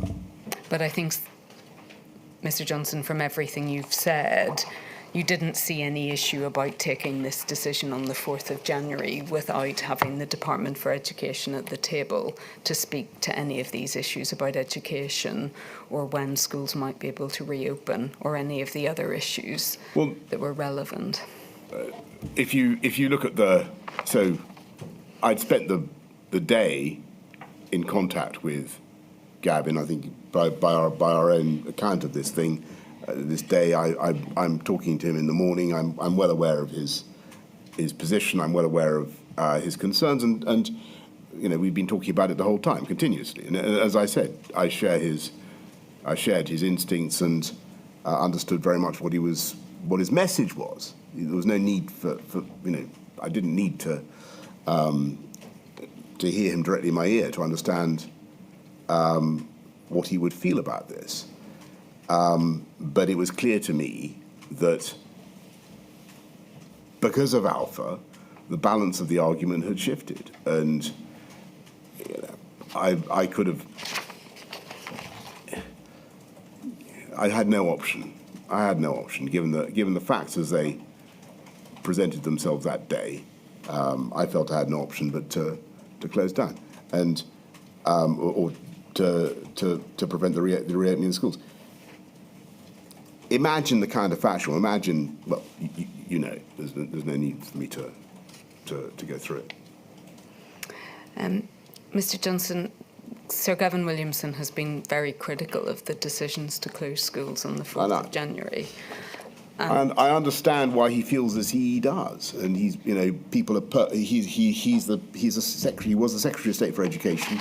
He wanted to see kids in school, and that's entirely laudable. I mean, what he has said is that the decision was made, and I'm paraphrasing, but I hope accurately, that the decision was made not because it would have a significant impact on the infection rate, but more because the government had to be seen to be using all possible options to turn things around. Well, again, I respectfully disagree, because although the schools themselves might make up a small part of the budget of measures that you need to press the R, it can be critical, and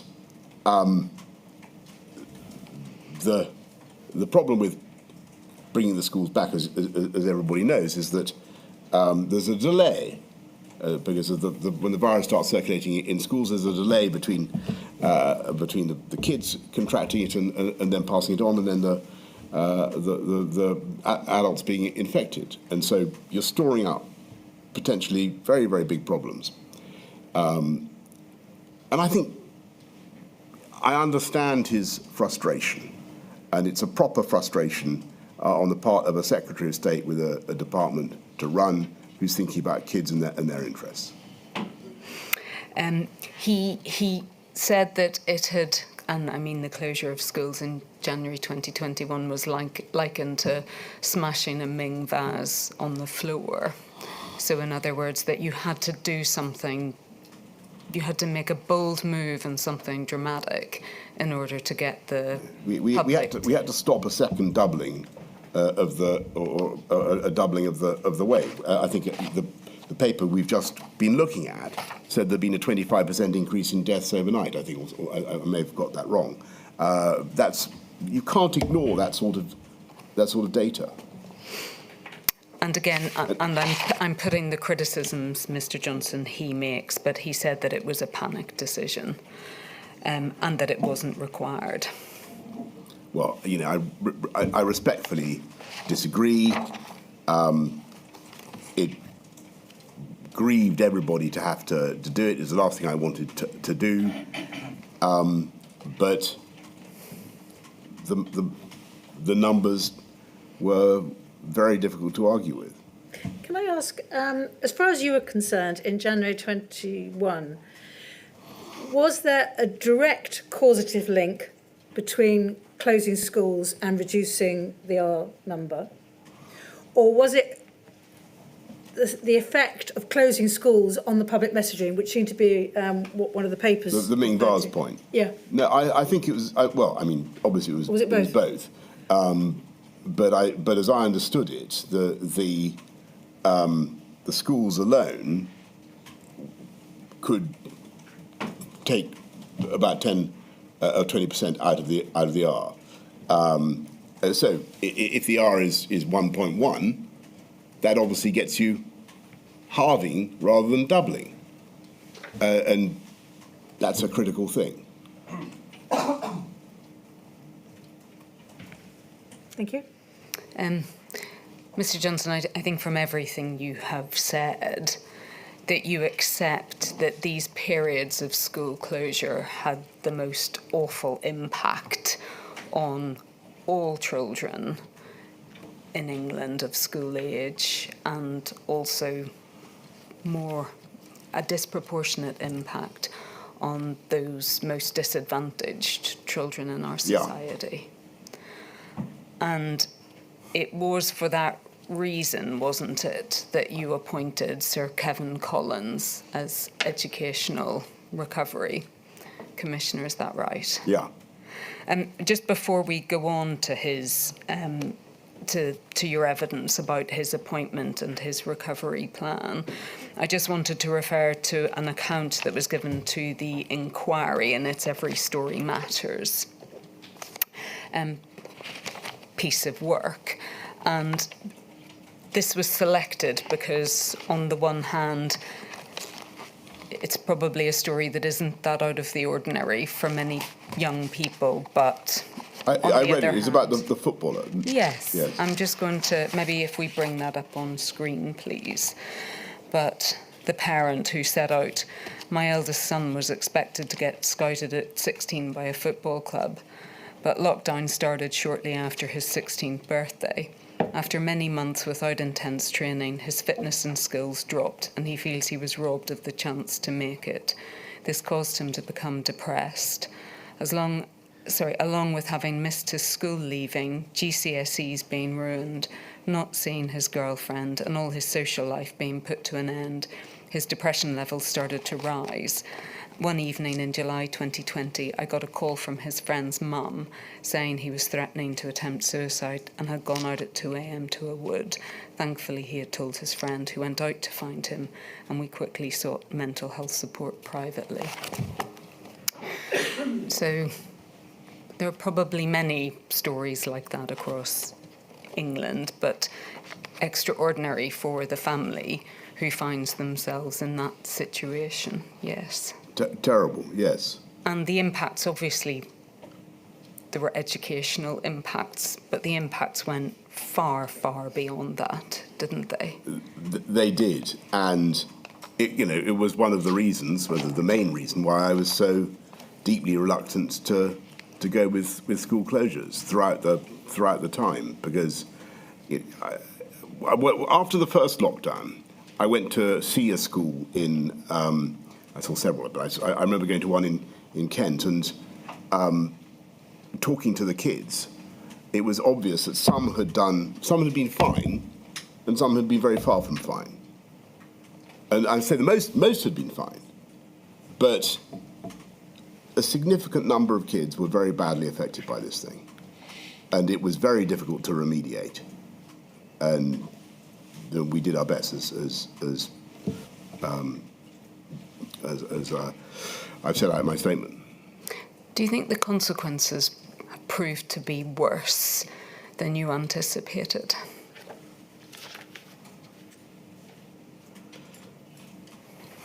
That's a good question. I think that they were certainly as bad as they were certainly on the worst end of my expectations. Some of the things that happened, yeah. So the appointment of Sir Kevin Collins was a chance, wasn't it, to help children recover and to compensate for the sacrifice that they had made, which was largely for the benefit of everyone else in society. Do you agree? Right. And Sir Kevin Collins, and we can bring this up quickly, I think, it's at INQ 000542716, page 1, please.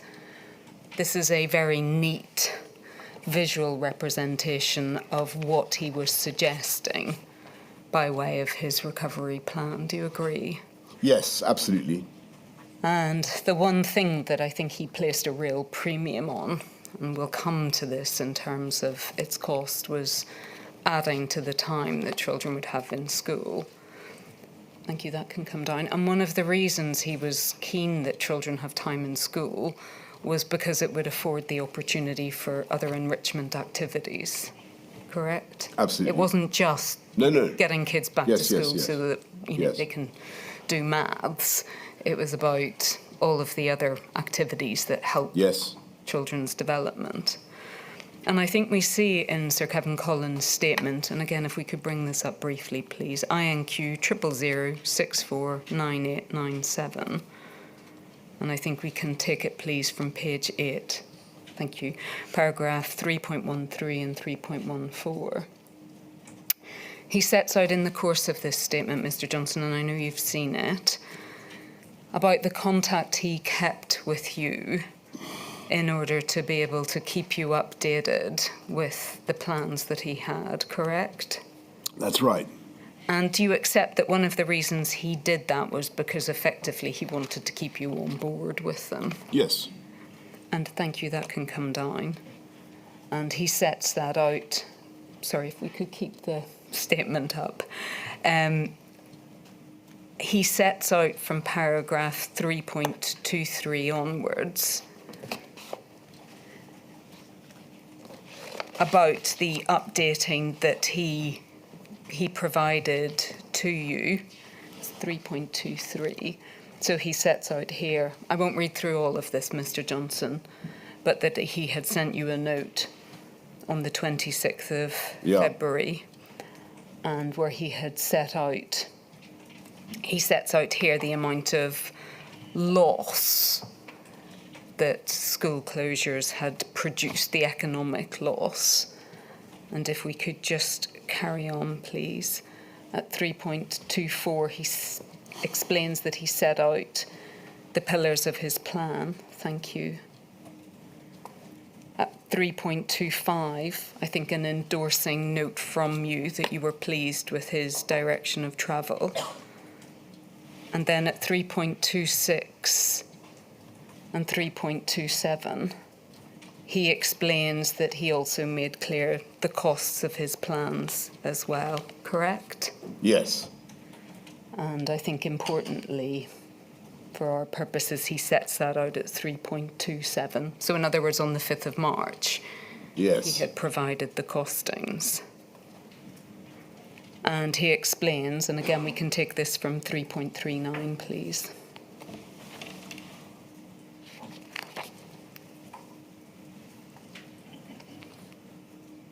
That he sent you a note on the 14th of May setting out the overall cost of his plans, correct? Yes. So the maximal cost and the least cost, and I think he sets out at 3.40 that would have come as no surprise to you. Yes. Because he had set that out a number of months before, correct? Yes. And it's right, Mr. Johnson, isn't it, that after this point, the plans were steadily whittled down? Yes. And not surprisingly, because 15.9 billion is a lot of money, but yes. Yes, well, I think the question is, why didn't you say that in the March of 2021 when he was developing those plans? Well, because I wanted to test his proposals, and I wanted to see the evidential basis for what he was arguing for. And you've made a point about timing and time in schools. And it's absolutely true that on the whole, the more time kids can spend in schools, the better it's going to be for them. And they'll, as you say, they will have opportunities to do things that will be of value. However, I think the overall cost of the time component of his proposals was the thick end of it. I mean, it was like 2/3, if not more, was the time. I may be wrong about that, but my memory it was a huge amount went on that proposal alone. And when I dug into it,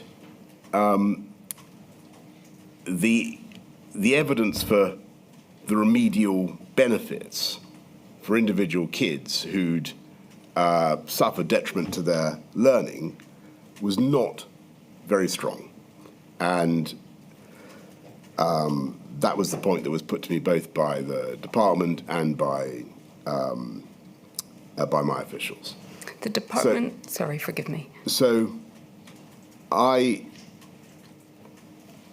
had to make a difficult choice, and not for the first time. We just spent 480 billion already on COVID. The country, even now, is struggling with a huge debt burden, which is putting up the cost of interest rates for everybody in this country.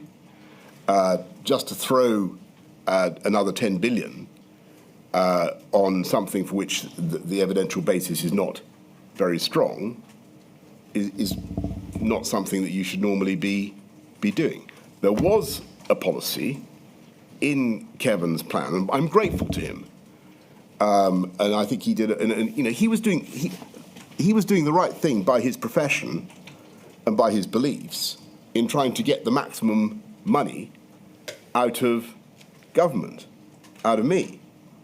What he did was entirely reasonable, but my job was to try and sort out what was really practical and sensible from what was going to be very difficult in a very tough fiscal environment. And so I thought that the direct targeted teaching to try to help individuals who had fallen behind sounded like a much better use of public money. And that was what we went for. And we spent very considerable sums on that. And I think it was the right thing to do on the whole, the tutoring programme. I still think it's the right thing to do.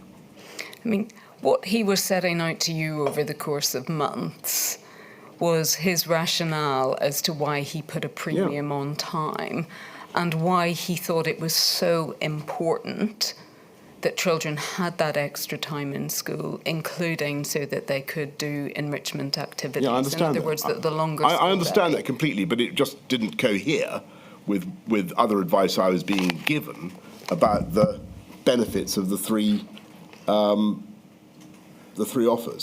If we just look at his resignation letter, which is at INQ 000 542974.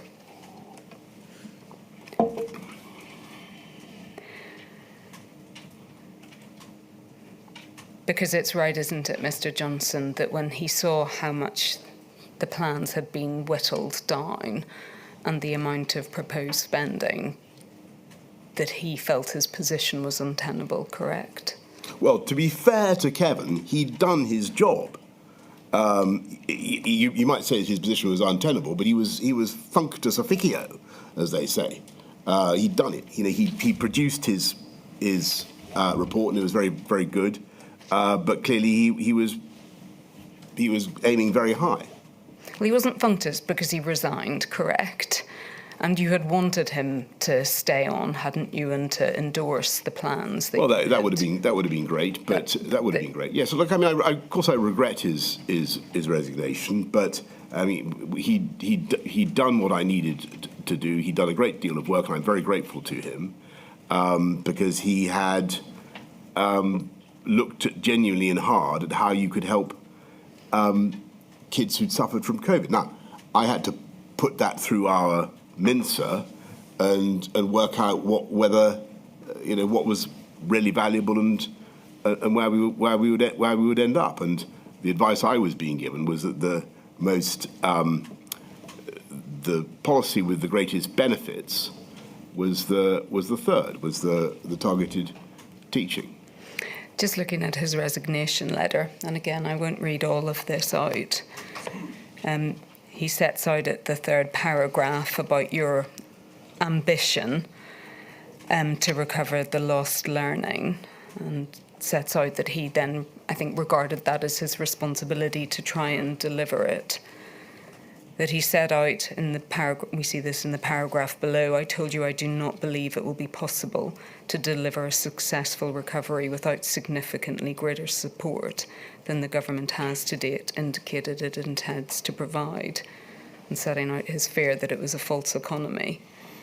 And then that paragraph below, I believe our approach to recovery should also offer children opportunities to re-engage with sport, music and the rich range of activities that define a great education. I proposed extending school time as a way to provide this breadth, as well as to ensure that additional academic support does not cause existing enrichment activities to be squeezed out. And then goes on to set out at the end, I suppose, the rationale for his resignation. I do not believe it's credible that a successful recovery can be achieved with a programme of support of this size. Well, I really am grateful to Kevin for what he did, and I respect his opinion. And yeah, look, in an ideal world, clearly we would all like to see all our children better provided for all the things that he he mentions. There are huge sums that we could and probably should spend. The difficulty is that we have a very, certainly post-COVID, a very constrained fiscal position, and we have to, the government today has to be mindful of the bond markets. Why is Rachel Reeves continually talking about putting taxes up? It's because if she doesn't, the international finance will mark Britain down, and if she's seen to spend too much, they'll mark Britain down. I would love to of course, to do much more to support kids across the country, but I had to look at what was genuinely going to provide value for money, and I looked at it very hard and agreed that we could spend several billion, which we did, on tutoring, and I think help about 3 million kids, 3 million pupils, with a huge number of interventions, and really make a big difference. And actually, I think that direct tutoring, one-on-one coaching, inspiring kids in that way, can be massively, massively beneficial. And I think that for it's the tutoring generally has been for too long the preserve of the ambitious parents or people with the resources to do it. And I wanted to level up. I wanted to give other kids that opportunity. And Kevin was very helpful in setting out how we could do that. And do you accept that the package fell below what was required to really help look, I see why he's saying that. I don't necessarily accept that. I think that circumstances were very difficult. We had to maximise taxpayer value and deliver the best we could for kids. Do you accept that you led Sir Kevin Collins on? Yes. Over a period of months? Yes, I did. Because I wanted him to produce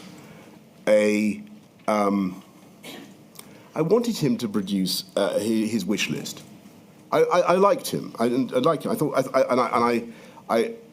I saw eye to eye with him on what he wanted to do in many ways, and so I wanted to hear from him what, in an ideal world, he would do, and that's what he produced. And in my view, it was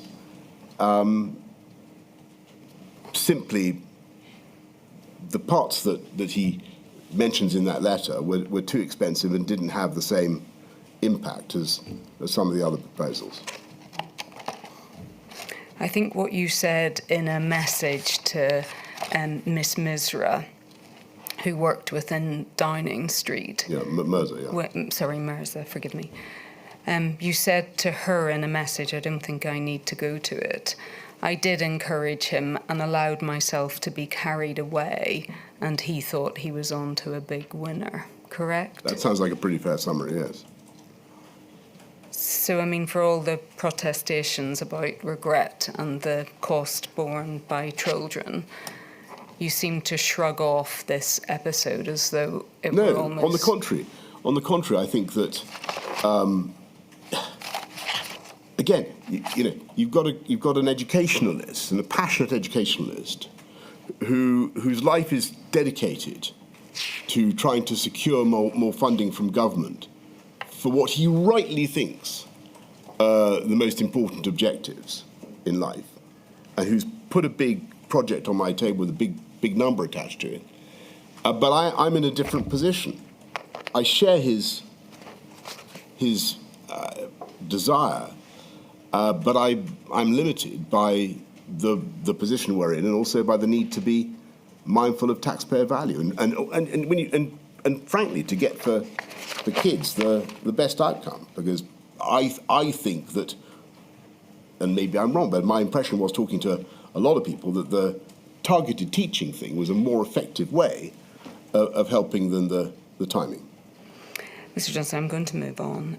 Your statement, and this is the final question I want to ask you, your statement reflects, I think, your concern or the anxiety that you have about the closures of school to most children. And you say that one of my biggest anxieties now is that I'm not sure how many lives non-pharmaceutical interventions end up saving. But reflecting on everything and in terms of the evidence that you've given today, it does seem clear that you thought that it was right to close schools to most children in March 2020 and in January 2021 because it would save lives. Is that right? I did, and I still do. Though I think what I would now say is, and I know the inquiry will want to think about future people who find themselves in the position I was in. Given the detriments, given the suffering, given the damage, was there another way of reducing the budget of risk? Was there another thing we could have done? Was there another shot we could have played? And I don't know the answer to that. Nor can I really be certain what would have happened if we'd gone with what Gavin and the DFE wanted on January the 4th, 2021, and kept going. What would really have happened? I can't know. None of us can know. But the predictions were really grim.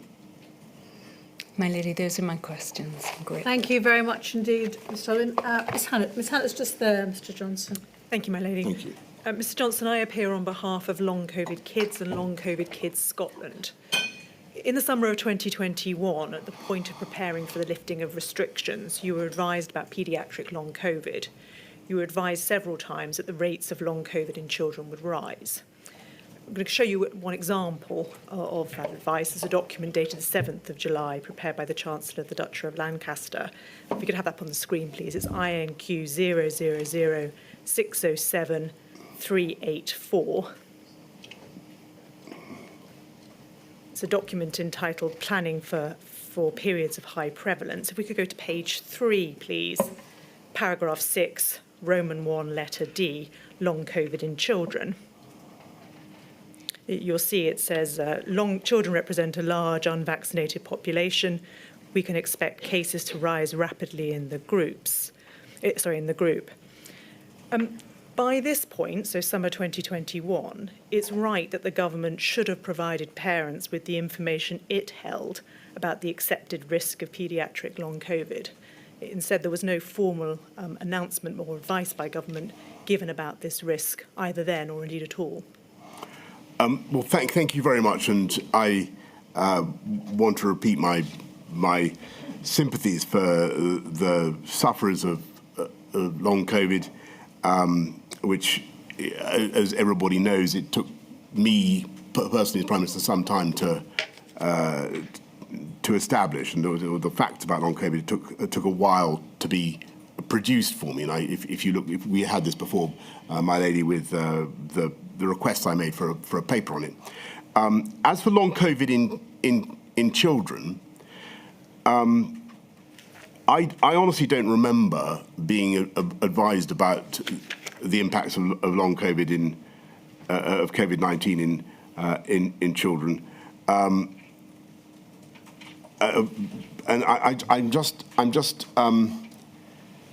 I just wonder whether this sentence, the long-term impacts of COVID-19 on children, are largely known, but several reports point to the existence of long COVID in children.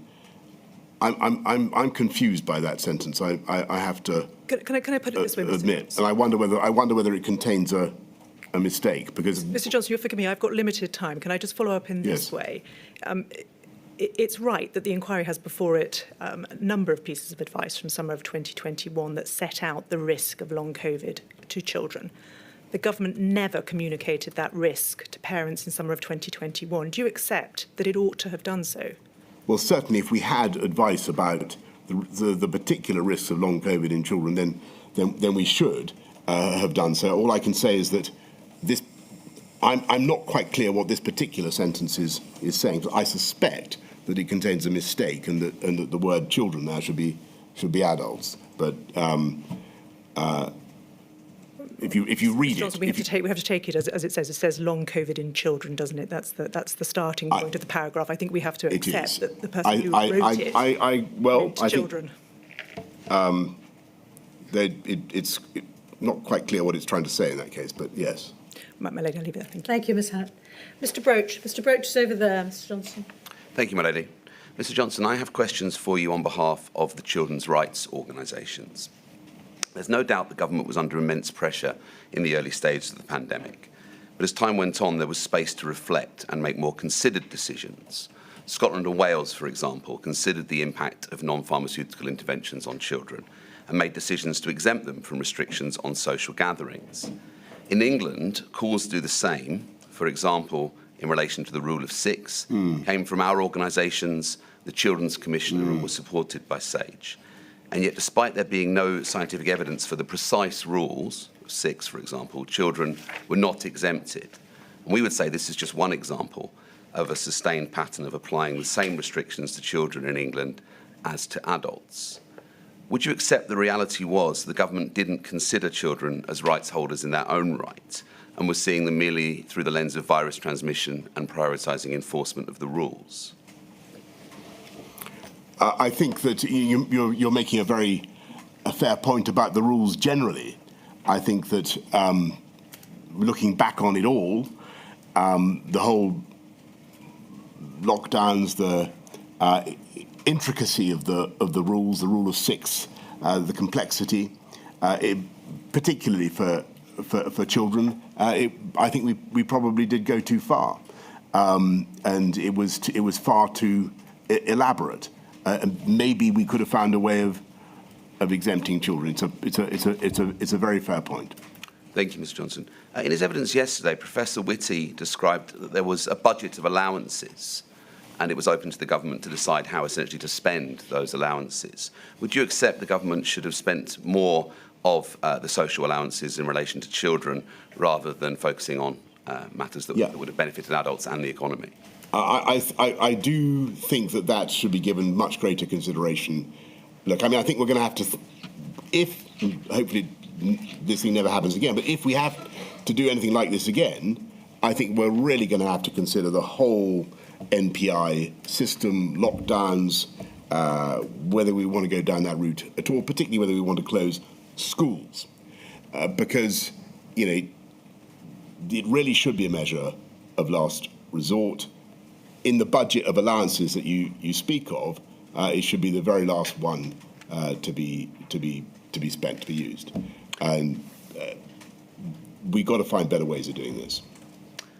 Throughout the entire course of the pandemic, in the various measures that were taken, at no point did the government guidance ever explicitly state that children playing was considered exercise, and that parents supervising their children while playing or exercising was a valid reason to leave the house. The inquiry has heard powerful evidence from playing out in this module on this issue, including the particular difficulties for disadvantaged children, those who lacked private outdoor space. Was the impact on children's ability to play and exercise of the various rules and guidance and the disproportionate impact on disadvantaged children something that you actively considered at the time, or were you not aware of this particular problem? Well, I certainly was aware of the particular problem of kids who didn't have access to open space, but my understanding of them, or my memory of the rules, was that you could go outside for exercise, and that applied to everybody. So I mean, forgive me if I'm misremembering something or misunderstanding your point. The concern is that the guidance that was issued in various forms never expressly highlighted that children exercise and play very differently to adults. And right. So in terms of enforcement, we heard evidence, and have heard significant evidence, of children being told they couldn't be outside to play, even when they could. So was it an issue that you... Well, that's... I'm very sorry to hear that. If there was excessively officious enforcement of rules or misunderstanding of rules by those in authority, then that's plainly wrong. Children should have been... As my understanding of the rules were that children should have been allowed to exercise outdoors. Thank you, Mr Johnson. Counsel to the inquiry asked you earlier about the lack of direct contact with children and young people, which you answered in the context of the problems with assessment grading. But children, of course, have a right to participate in all decisions affecting them under Article 12 of the UN Convention on the Rights of the Child. However, they were excluded from participating in press conferences throughout the pandemic, and again our organisations and the Children's Commissioner did urge government to include children's voices, but to no avail. Would you accept it was a mistake not to allow children to participate in government press conferences throughout the pandemic? I certainly think it was a mistake, as I've told Council to the Inquiry, for us not to find some way to interact more with children, particularly those who've been affected by the exams problems. And yes, I think that's a valid criticism. We could easily have done more there, and frankly, I don't know why we didn't. Mr. Johnson, I'm grateful. Thank you, my lady. Thank you, Mr. Broach. Mr. Jacobs over there. Mr. Johnson, questions on behalf of the Trades Union Congress. You've just given evidence and been asked questions about the R budget or the budget of risk and what may be the reality in a pandemic, that if school attendance is to be prioritised, that may require other parts of society to have or face greater restrictions. In August of 2020, with an R rate mercifully below 1 but precarious, and schools about to fully open and place an upward pressure on the R rate, the Eat Out to Help Out scheme encouraged significant numbers to socialise in restaurants. Rather than manage the R budget so as to facilitate school attendance and prioritise school attendance, was that an example of the government doing the opposite? Well, it's a very fair question. I know there's been a lot of shot and shell directed at Eat Out to Help Out over the last few years. But I've got to tell you, at the time, and this is my memory of it, at the time, my memory of it is it was discussed with the scientific advisors. My memory of it is that they did know about it. I might be wrong about that, but it seems wholly unlikely to me we would have come up with a policy that was unknown to them. And I think that it was thought to be within the budget of risk. And you know, we had an economy that was really struggling. Mr. Johnson, you may be answering questions that Mr. Keith asked you in Module 2 about the scientific advice and what have you, which I don't want to get into. I mean, yes, in simplistic terms, a national scheme to incentivise sitting in restaurants would seem, without needing terribly significant scientific acumen, to have an upward pressure on the R rate. So on this question of prioritisation, do you think actually on reflection that was the government not prioritising facilitating school attendance? I think it's genuinely. I think it's impossible to know. I think that's the terrible reality of all these interventions is we don't know the individual value of any of them. We speak about schools being 10 to 20% or whatever, but we don't know. I think that it was felt at the time that, given where the R was, given the state of the economy, it was reasonable to proceed with Eat Out to Help Out. Would you question that in retrospect? Well, lots of people have. But what it was that actually pushed the R back over 1, who knows? I'm going to try and deal with another topic in my time. Proactive engagement with unions in the education sector. You've been asked about a decision you made on the 6th of August 2020 to not share contingency plans. Realistically, Mr. Johnson, is that not the antithesis of having constructive and mature engagement with a sector that was responsible for educating children? The decision was not to prevent the contingency plans from being circulated at any stage. The decision was just to hold it back until such time as we really needed to go with it. And I'm sure that the unions and the schools would have been more than capable when the moment came of rising to it and dealing with it. But I'm sure everybody remembers that at the time there was some politics in the whole question of whether schools were safe, and I thought it was important to get kids back into school and to have some forward momentum, and that was the objective. Mr. Johnson, is it not the case that contingency planning was needed at that time? Because just as you and your government can see a fraught winter, school leaders can see a winter fraught with difficulty and having to teach in different ways, trying to support vulnerable children in very difficult circumstances. They need to be equipped. Yes, but the contingency you're talking about is closing schools. Well, I think it's a whole variety of contingencies, actually, that the Department of Education... No, this particular contingency was closing schools. I think that's my time. Thank you, Mr. Johnson. Thank you. Thank you, Mr. Jacobs. Ms. Beattie, who's just there. Mr. Johnson, I ask questions on behalf of national disabled people's organisations. Yes. On the 18th of March 2020, the day that you announced school closures, the COBRA meeting was informed of SAGE modelling, which assumed that schools should be kept partially open to ensure that key workers could continue to contribute to the national effort. As at 18th of March, you tell us in your statement, you had no doubt that if schools closed, it would be devastating, and you were under no illusions that it would hurt the most vulnerable the most. At the COBRA meeting, in summing up, you said that a minimal school service should be made available for the children of key workers and for vulnerable children. But the actions of the COBRA meeting were to agree a list of key workers. No actions from the meeting concerned vulnerable children. Now, Mr. Johnson, I'm sure you'll agree that actions speak louder than words.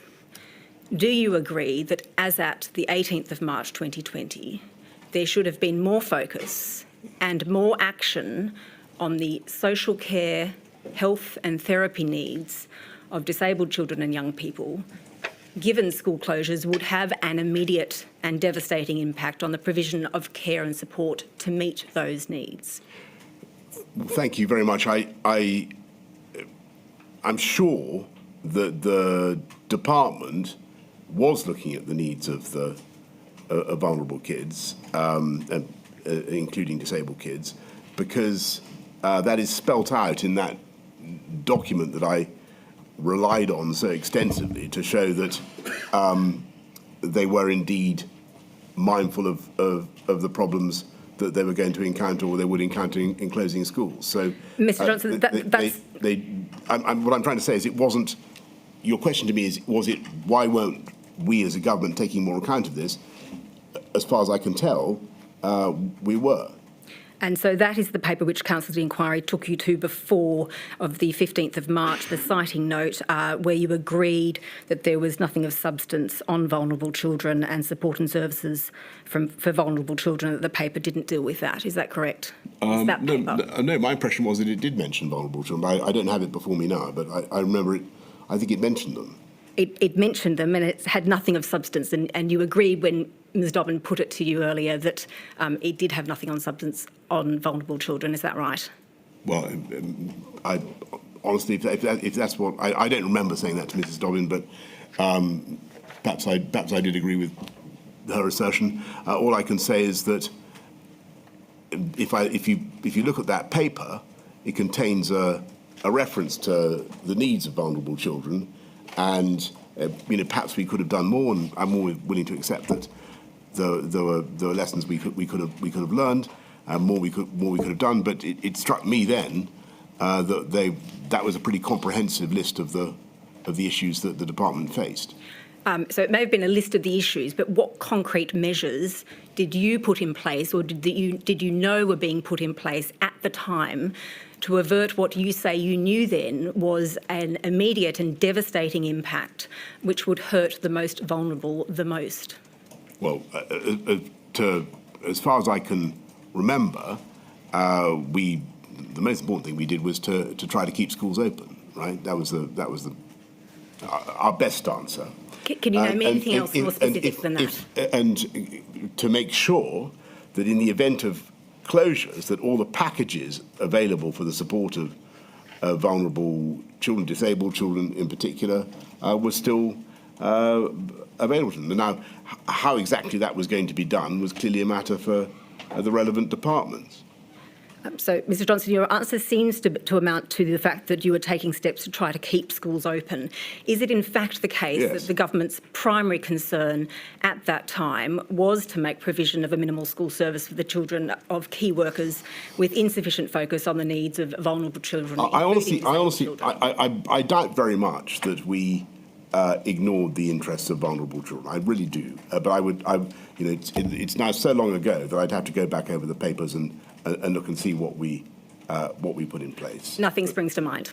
Well, not at this stage, and not without, I'm afraid, without notice of your question. But I'd be happy to write to you.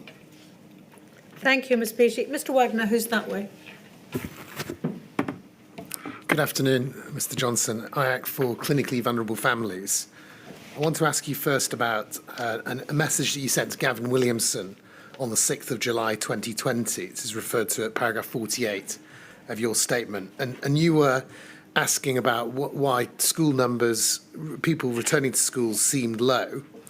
And he replied, noting that all schools were open and referring to the need to push on compulsory attendance and the message of normality.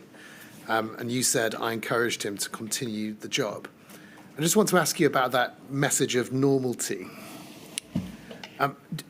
Would you agree, July 2020, this is months before the vaccine was widely available, was available at all? Do you agree? Yes, that's right. Yes, so I think we were starting to get inklings of it quite early on. Yes, but there was no mass testing at that stage. No. So would you recognise that at that stage in July 2020, for many children and young people, things couldn't go back to normal yet because they still needed to either shield to protect themselves or a clinically vulnerable member of their family living in their home? Sure. You referred before to Mr. Jacobs about forward momentum, about trying to sort of build forward momentum. Do you think that in that race to return to normality in that summer of 2020, clinically vulnerable families may have been left behind? I think, on the contrary, that getting back to school, had we been able to do it in a thoroughgoing way, would have been the best thing for all children, young people, clinically vulnerable or not. Because I think that it would have restored the environment that was best able to look after them, and that it had many advantages trying to keep the schools open. But only if they could return safely. Is that fair? Sure, but it was my view that schools should be made as safe as possible, and if they were safe, the kids should go back. But in schools, it wasn't always possible to enforce social distancing or have, particularly in the older buildings, good ventilation or enough space, was it? No, it was very tricky, but the schools did a remarkable job, and one of the reasons why we staggered the return in June of 2020 was precisely because we couldn't get everybody back in at once. But the result of that, wasn't it, that it was sometimes not safe for clinically vulnerable children or children who might take COVID back to their clinically vulnerable family members to return? Well, I think that there was always going to be an argument against reopening schools from that position, that you were going to create a situation in which vulnerable parents would be exposed to the virus picked up by kids in schools. And that was the argument for closing schools, sure. But in the end, we had to decide whether that argument trumped the interests of the kids or not, and whether we could nonetheless get the R down below 1. Just finally on that, do you? I'm not actually asking about the decision to reopen schools for everybody. I'm asking about for this specific subgroup, for clinically vulnerable children and children who lived in clinically vulnerable families. Do you understand why, at that point, many of those people will have felt it was safer to educate their children at home rather than send their children back to school? I can see why they might have felt as they did, but clearly I thought it was best for everybody if they could get back to school, and I wanted schools to be as safe as possible. Thank you, Mr. Johnson. Thank you, Mr. Wagner. That completes the questions we have for you, Mr. Johnson, apart from one from me. There are a number of people who've been making submissions and asking questions during the course of this module who believe, and there's a perception that the interests of children, well, generally, not just the loss of learning, weren't taken into account. Just putting that to one side at the moment, I haven't made any findings as yet. But if there were anything in that perception, as somebody who's got a lot of experience of working in government and, of course, leading the UK government as Prime Minister, could a Minister for Children, taking it as it away from just one government department, education, could a system of a Minister for Children work, and would it work? I've thought about that, and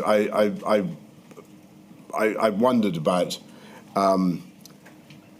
whether to create another ministerial function. I think another department, another set of civil servants, and so on. I have thought about it, and clearly there is an interest. We have a minister for women. We have all sorts of groups represented. I think, given how much we've heard today about the Department of Education's desire to keep proper desire to keep schools open and to represent the interests of children and young people, I think on the whole I would apply Occam's razor to this one, and I would probably keep it with DFE. Because I think in the end the parents should be responsible for children, is what I would say. Maybe an old-fashioned view, but that's what I would say. But the interests of children cross government departments, don't they? So, for example, detained children would be Home Office. Yeah, I mean, that is true.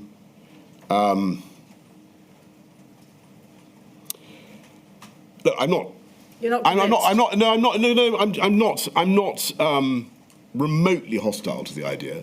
I just think you've got to think very hard before you create new departments, divisions, new roles in government. We've seen already throughout this debate, how fractious and difficult it becomes when different ministerial interests start to collide, and we've got quite enough around the table on a subject like this. That's what I would say. That completes the questions we have for you, therefore, Mr. Johnson, and that completes the assistance that you're going to have to give the inquiry. Sorry, I'm so sorry. I think you did that last time too. I think you're obviously in a great rush to leave me. Sorry, it's like when the speaker stands up at the end of PMQs, you just belt for, you just run for it. That's what. Understood. Sorry. I appreciate you didn't intend any discourtesy. Sorry, forgive me. No, don't worry. Forgive me. Anyway, thank you very much indeed for the help that you've given to the inquiry. That's it. Thank you so much, my name. Thank you. I shall return at 1:55 to 2:00. All rise.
Department of Education said, there not being enough planning before the closure of schools back in March 2020. We heard today quotes from other people who worked in the Department of Education saying that they weren't asked to come up with contingency plans before their announcement of the closure of schools in March 2020.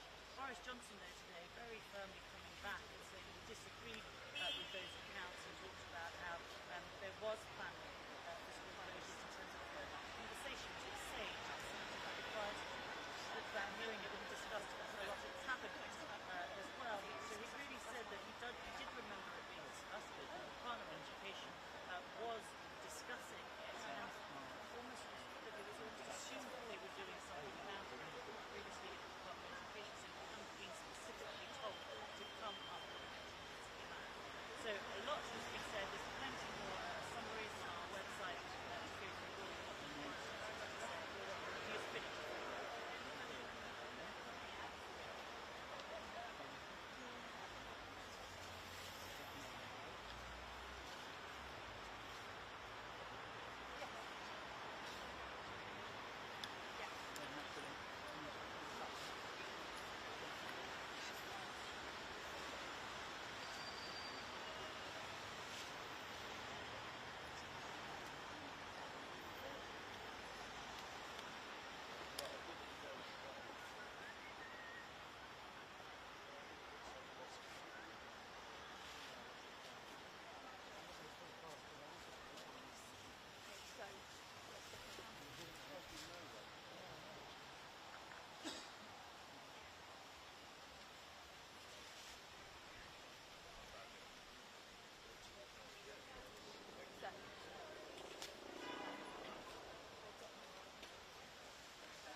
Yeah. Right, if he comes out, where am I ducking? That there. Down there. Do you want to know next side? If it starts to fall, just grab this to cover it. Thanks.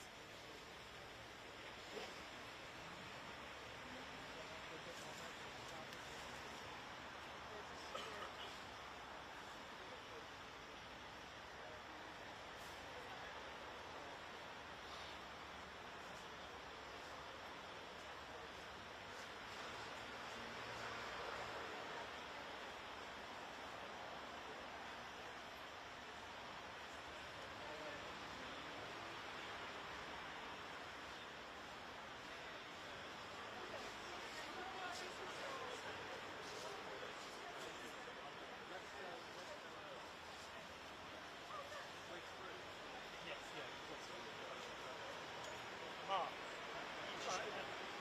what? You just going to far from here, or just going to go for a coffee? Just go to the station. Does it cost them? It's only 5 minute walk. There's no rush.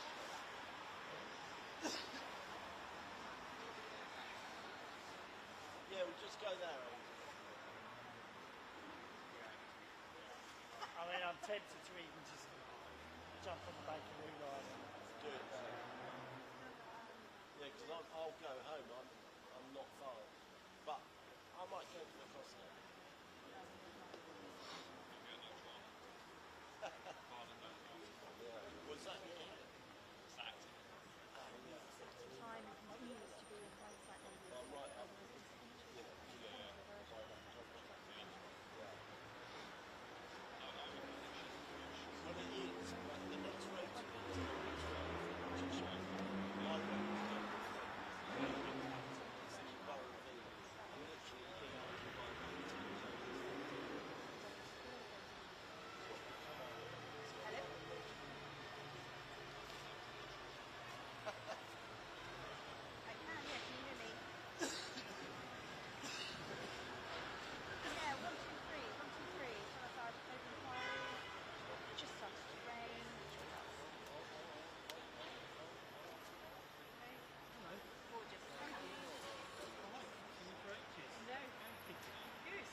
shout when I've got like 30 seconds. Turn it up during the meeting. Yeah. This volume, I'll let you adjust to. Can't hear anything right Oh, now. no, really? I can. No. I could.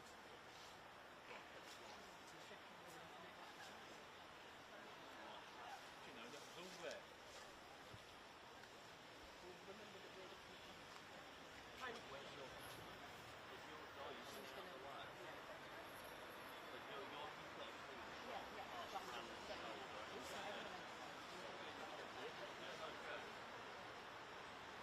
Oh yeah, and then we've got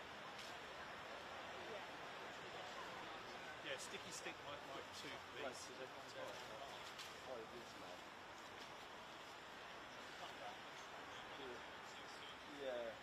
yeah, hi. Okay. 10 past, yeah.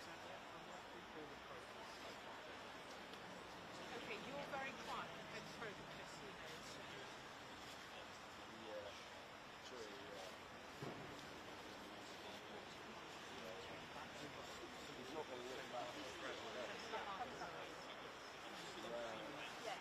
I'm sorry, if you want me to do that, I love that. I think you can do a line, instead of do that. So just one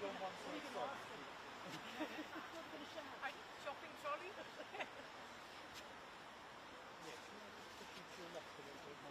Yeah. Do you mind sideways like that? No, I don't. Because I just think then if someone tells me, if you tell me, I just need someone in my eye line. I'll go. Well, there was exactly. Thank you. And then I would think why at time out the way and get another shot and then step back in. Okay. No, just to cover our backs.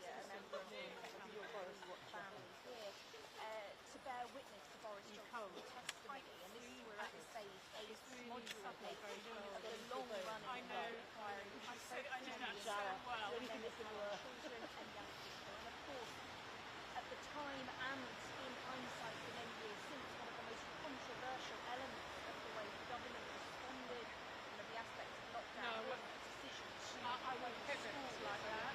Very I'll keep my left foot in place. Children and young people, particularly their mental No, years on the their education. Some of the themes that we picked up today, of course, was around that initial decision to close schools en masse in March 2020.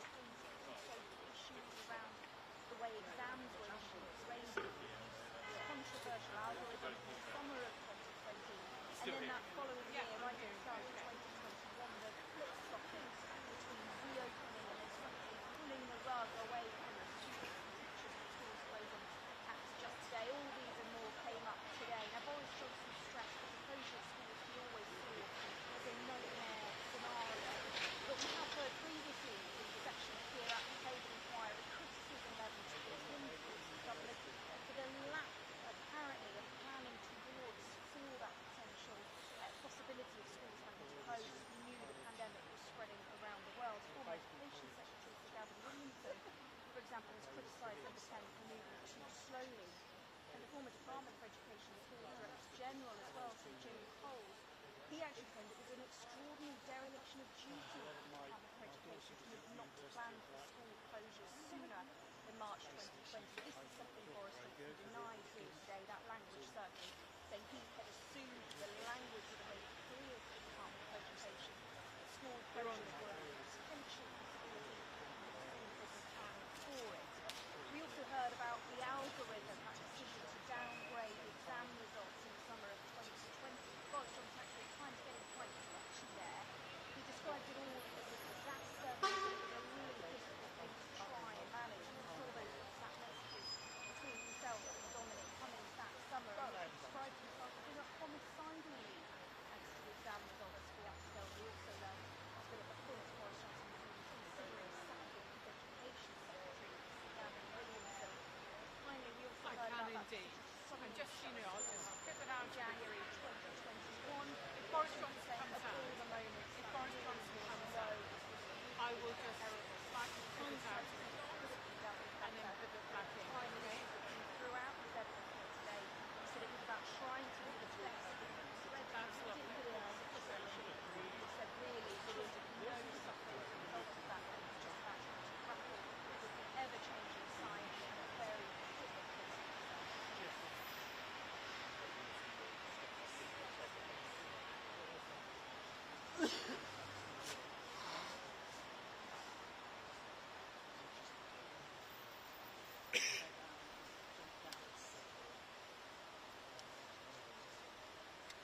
waiting for Boris Johnson to lead the COVID inquiry in the building behind me, having completed his testimony this morning.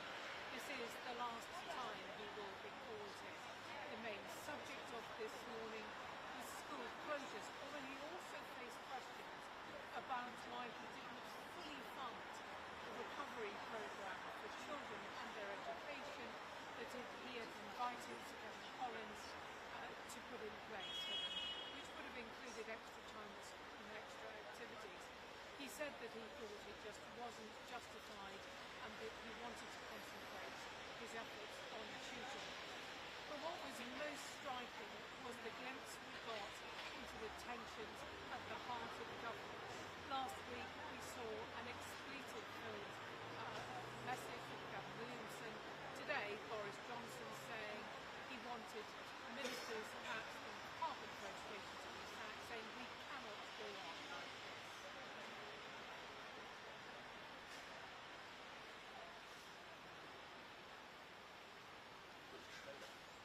You've got a card? Yes. As he comes out. Yeah.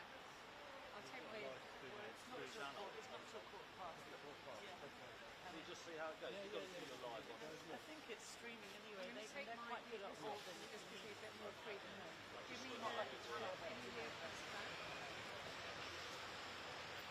I was hoping he'd come out. Cards are coming. Yeah, the car's coming.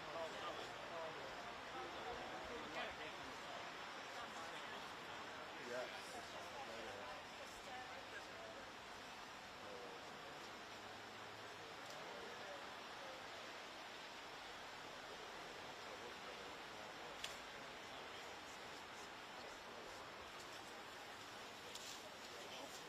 I just rolled on it. Yeah, I'm rolled.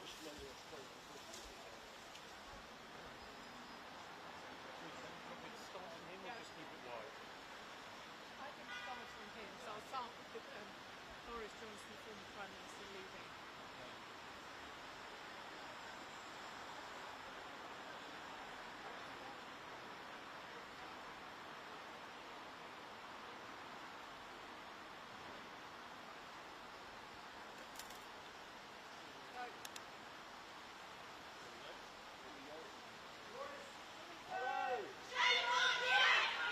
Boris Johnson, former Prime Minister, leaving the COVID inquiry, having given testimony for the last time. He said at the end that he thought it was the right decision at the time to close schools, but he accepted that it had awful consequences for many young people.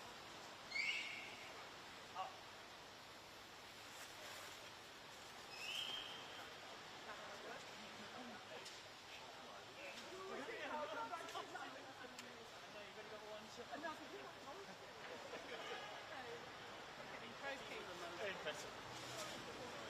Don't come to Sorry, can you get back inside? Getting a new pen. Rachel! I knew he was going to do what he did. It's a shame. Are you still at Okay.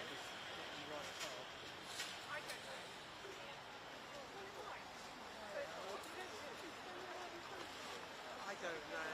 Oh, she wanted to make sure she thought I was the security threat. Anyway. Yeah, how many weeks have you?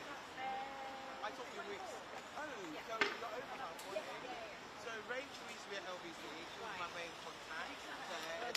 How many years ago now was that? So, yeah, it's right. Was it? No, yeah. Before the actual inquest, we were there. Yeah. I'm Rachel, sorry. Yeah, Rachel Venables. She used to do what Henry Riley does now. Yes. Yeah, I think Henry does what Yes. you do now. Yeah. Yeah. He's just far more stunts than I know. Congratulations to you and hubby. I feel like I've seen you for stages when you got married. Oh wow. Right. Yeah, I think he's going to come back. But they all went in and they said he didn't apologise, he didn't do anything. Blah, blah. but I knew he was going to do. She warned me that he's going to look at this get in his car. Yeah. Yeah. Okay. Let's go.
Ms Kieran. My Lady, may I please call Sir Matthew Rycroft, CBE? I do solemnly, sincerely and truly declare and affirm that the evidence I shall give that the evidence I shall give shall be the truth, shall be the truth, the whole truth, and nothing but the truth. So Matthew, I hope you won't take it personally that most people seem to have cleared off. That's fine by me. Thank you. My Lady, I should state at the outset that this evidence session may be distressing to observers in that it includes discussion of the abuse of children, including through sexual abuse and violence. So Matthew, we understand that you served as the Permanent Secretary at the Home Office from the 23rd of March 2020 until March 2025. Is that right? It is. Thank you. So, Matthew, you have provided a witness statement for the inquiry on behalf of the Home Office. I think you have it in front of you, and the reference we have for it is INQ 000474944. So, Matthew, that is a detailed and wide-ranging statement, and we read from it that you have been assisted in its drafting by a number of officials in your department, so that where you do not have direct personal knowledge of all events covered in it, you are satisfied that you're nonetheless able to provide accurate evidence on behalf of the department. Is that right? That's right, and I want to thank them very much for their support. Thank you. And with that in mind, and noting that you signed it on the 18th of February 2025, can you please confirm that the contents of that statement are true to the best of your knowledge and belief? I can. Thank you. We know, Sir Matthew, from that statement that the Home Office had responsibility for a number of issues that impacted children during the pandemic.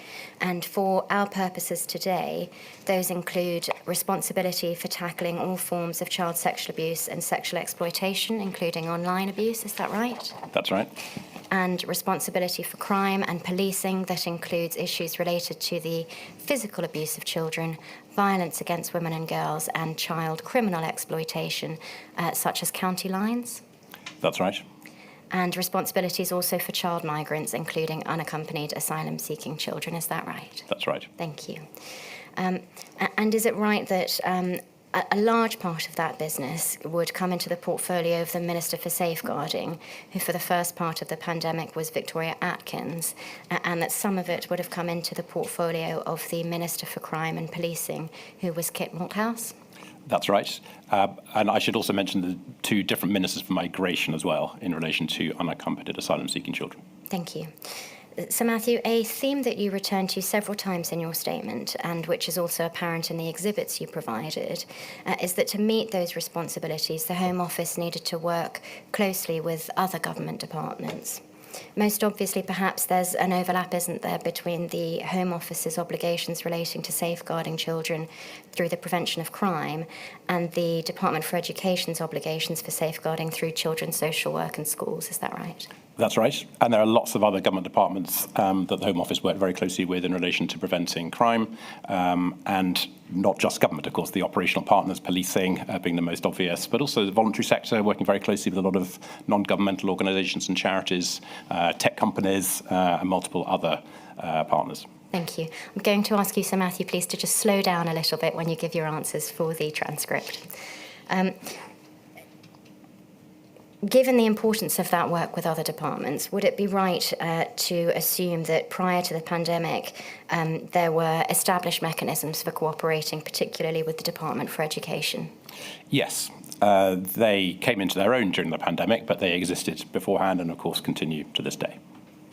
Thank you. Some of them are sort of set in stone and are everlasting. Others can get created in order to deal with a particular situation. Thank you. I think we'll come to explore some of that in a bit more detail. Can we look, please, at paragraph 49 of your statement? You said a moment ago that the Home Office liaises with a number of departments, and I think we see an illustration of that here. And we see, if we can please just scroll slowly down so that we're able to look at the range of these, to paragraph 50, where we read that these shared responsibilities were established before 2020 and did not change because of the pandemic. So can we take it both in ordinary times and in the pandemic? Home Office officials are working very frequently on many different aspects of Home Office work relating to children across this wide range of departments.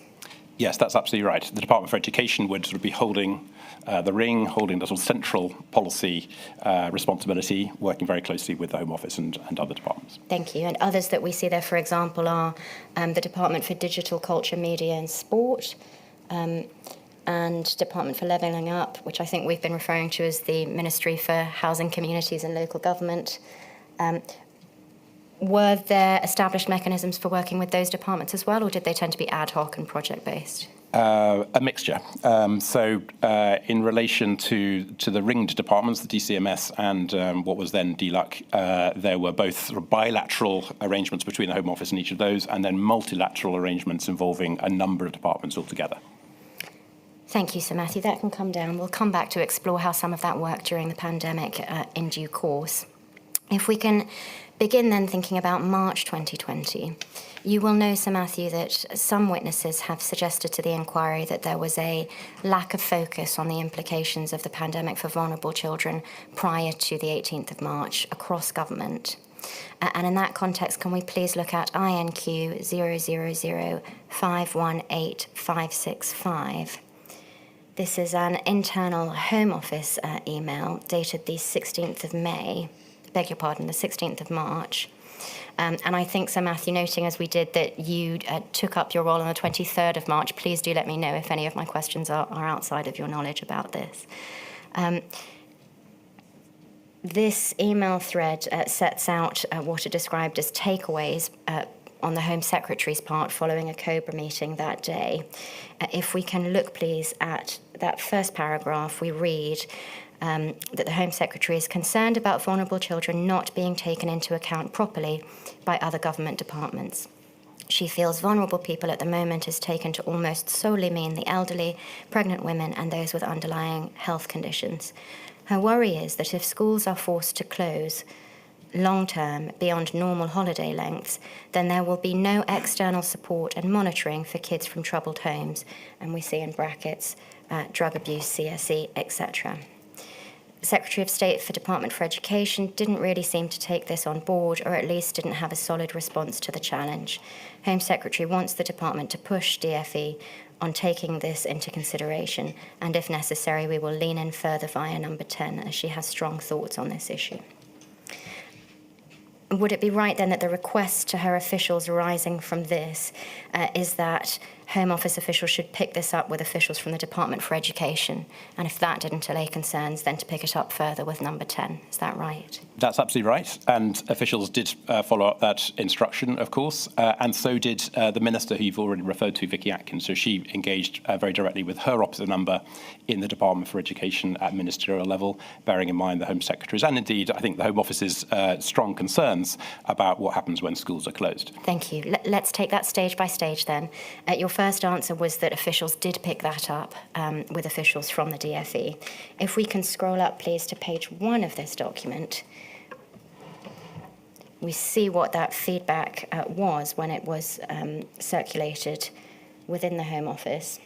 We see, in conjunction with SOCG colleagues, I may need your help at several points with these acronyms, Sir Matthew, but I think that is Serious Organised Crime Group colleagues. Thank you. Correct. We have been in contact with DFE at official level this morning. Broadly, they advise that there is significant activity being undertaken to protect vulnerable children from harm. So it seems that this level of detail hadn't been exposed or briefed to the DFE SOS before COBRA. Can we look then under the heading Summary as follows? I think I understand that this is what Department for Education officials were telling Home Office officials that they were doing on these topics. We see a wide range of actions in hand to support local authorities to deal with COVID-19 and ensure that vulnerable children are protected from harm. The examples given then are suspending routine Ofsted inspections, supporting LAs to ensure workforce contingencies are as comprehensive as possible, providing guidance to LAs to enable them to interpret Public Health England guidance, and the examples given in that respect are about isolation in children's homes, foster families or residential schools, a query about cocooning for vulnerable children, a query about protective clothing, and support in respect of unaccompanied asylum-seeking children who appear symptomatic. Now, Sir Matthew, if we can just remind ourselves that the concern the Home Secretary had been expressing was about whether if schools closed, there would be external support and monitoring for kids from troubled homes. And she specifically cited drug abuse and child sexual exploitation.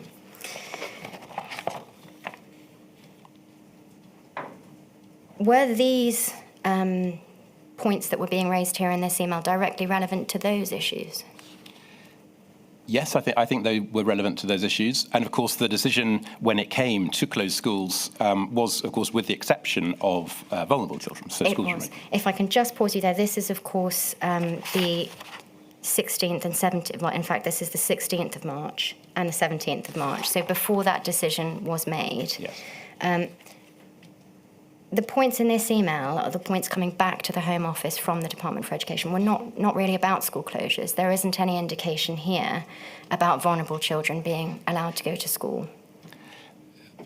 I see what you mean, and I agree. I think these are points which the Department for Education told the Home Office in the week before, or in the run-up to the decision and announcement on schools being closed. So these were actions in hand in advance of any decision to close schools. Yes. So I think my question is, given the specificity of the Home Secretary's concerns and the fact that these are not really going to the point of school closure, was this reassuring to the Home Office, or did the Home Office still have concerns that there was this gap that the Home Secretary had identified? Well, I wasn't myself at the Home Office at that time, as you have said, but from reading the documents available in preparation for this inquiry, I can tell that the ongoing concern of the Home Secretary and the Home Office was that DfE needed to do more than they were doing in order to protect vulnerable children. That was an ongoing concern, and this bit of feedback in response to one moment in time, an instruction from the Home Secretary, was just a one-off. There would have been multiple other engagements at official and ministerial level between the two departments. Yes, thank you. I think we'll come to some of those other instances. Just staying with this particular moment in time for now, the reason I ask this question about the 17th of March is because we have heard from other witnesses that the Department for Education had not undertaken any planning or assessment related to the implications specifically of school closures prior to the 17th of March. And it seems from this email chain that by the 16th of March, the Home Office had started to probe some of those issues. And I'm wondering whether the response perhaps revealed some gaps in that planning that caused any alarm in the Home Office, given that overlap for safeguarding children. Well, what I can say is that the Home Office's concern, the Home Secretary's concern in general, was not fully met by this set of responses, and so we continued. The Home Office continued to engage with the Department for Education at all levels to make our concerns clear. And the reason that we had concerns was that we knew what happened to levels of domestic abuse, to levels of child sexual exploitation when schools are closed, because that's what's happened in every holiday. And you can see from the crime trends that there are upticks in relation to those sorts of crimes when children are not going to school. And given the Home Office had that knowledge and that school closures clearly were very much on the table at this stage, can you help us to understand this? It's also clear from your statement that the Home Office had not itself conducted any planning or impact assessment about the possible implications for school closure on vulnerable children, perhaps in light of that knowledge about crime trends. And the point is made in your statement that the Home Office hadn't been asked to do so by the Cabinet Office, and it hadn't been asked by any other department to contribute to any other department's planning on that issue. That's right, isn't it? That is all correct. And as far as you can recall, and again, I recognise that you weren't yet in post, was there any concern within the department by about the 17th of March about that lack of planning? Well, I think there was a concern that if schools were to close, then we knew what would happen to certain crime types, because there was that pattern that was available from the data in relation to schools closing for a regular summer holiday or whatever. We're going to come in a moment to look at some notes of meetings where after school closures had been announced, the Home Office was thinking, in light of those trends, what's going to happen and what shall we do? But was there a moment before the announcement was made when officials started to think, hold on, there hasn't been any discussion or planning of this issue and that's going to be a problem? Just looking at the paperwork for the inquiry, I didn't spot that particular moment, no. And I don't think that in fact, I know that the Home Office did not know about the decision to close schools until just in the run-up to the announcement. Thank you. I'm asked again if we can both slow down. I'm sorry, that's my fault. I will endeavour to do better. Yes. You're both falling into the trap that I fall into. We know then that on the 18th of March, it was announced that schools would be closed to all but vulnerable children and the children of key workers, and that definitions of each of those groups were later published.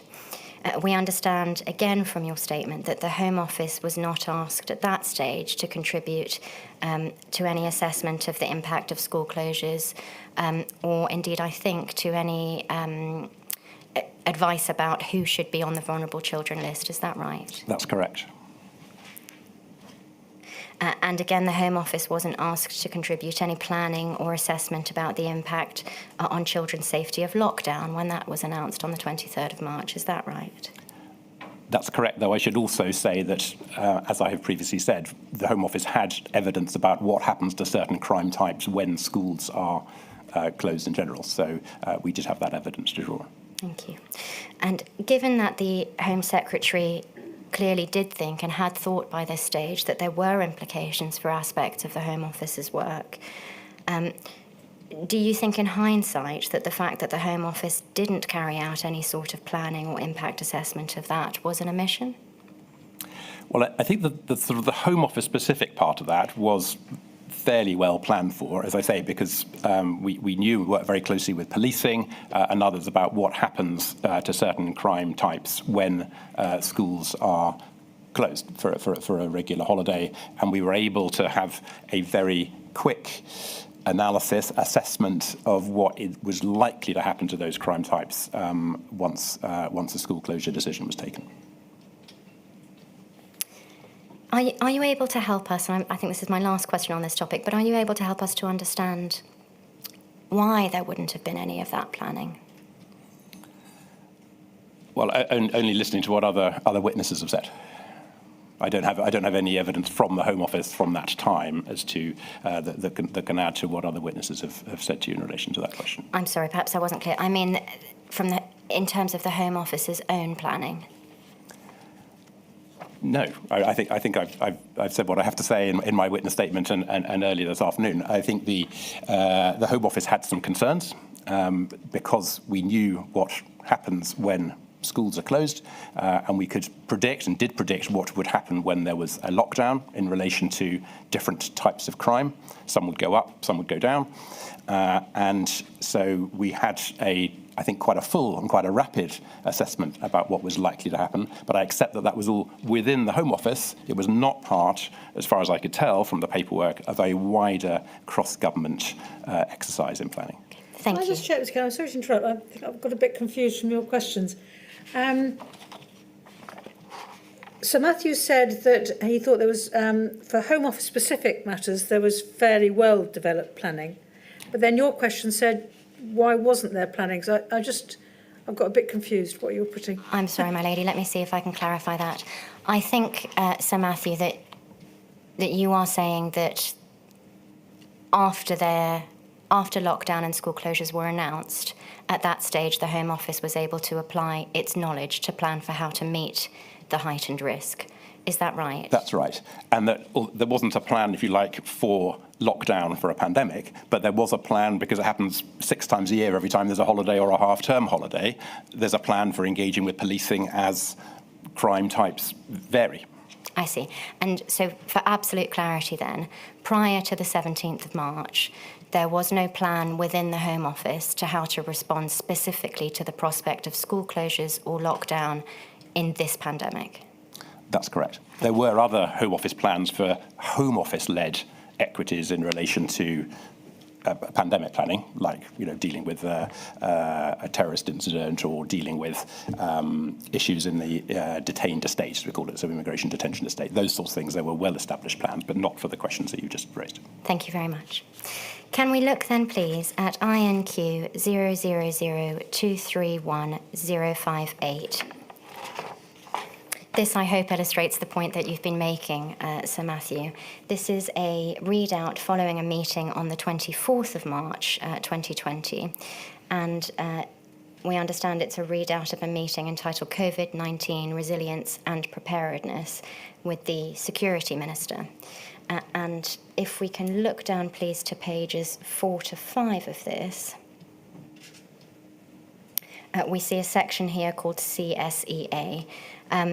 Before we read that, is it right to understand, I think, from your statement that this was the first occasion on which the implications of the pandemic for protecting children were considered internally, the heightened risk articulated, and some planning taking place about how to respond? Is that right? Yes, that's correct. Thank you. We see then some information about this heightened risk.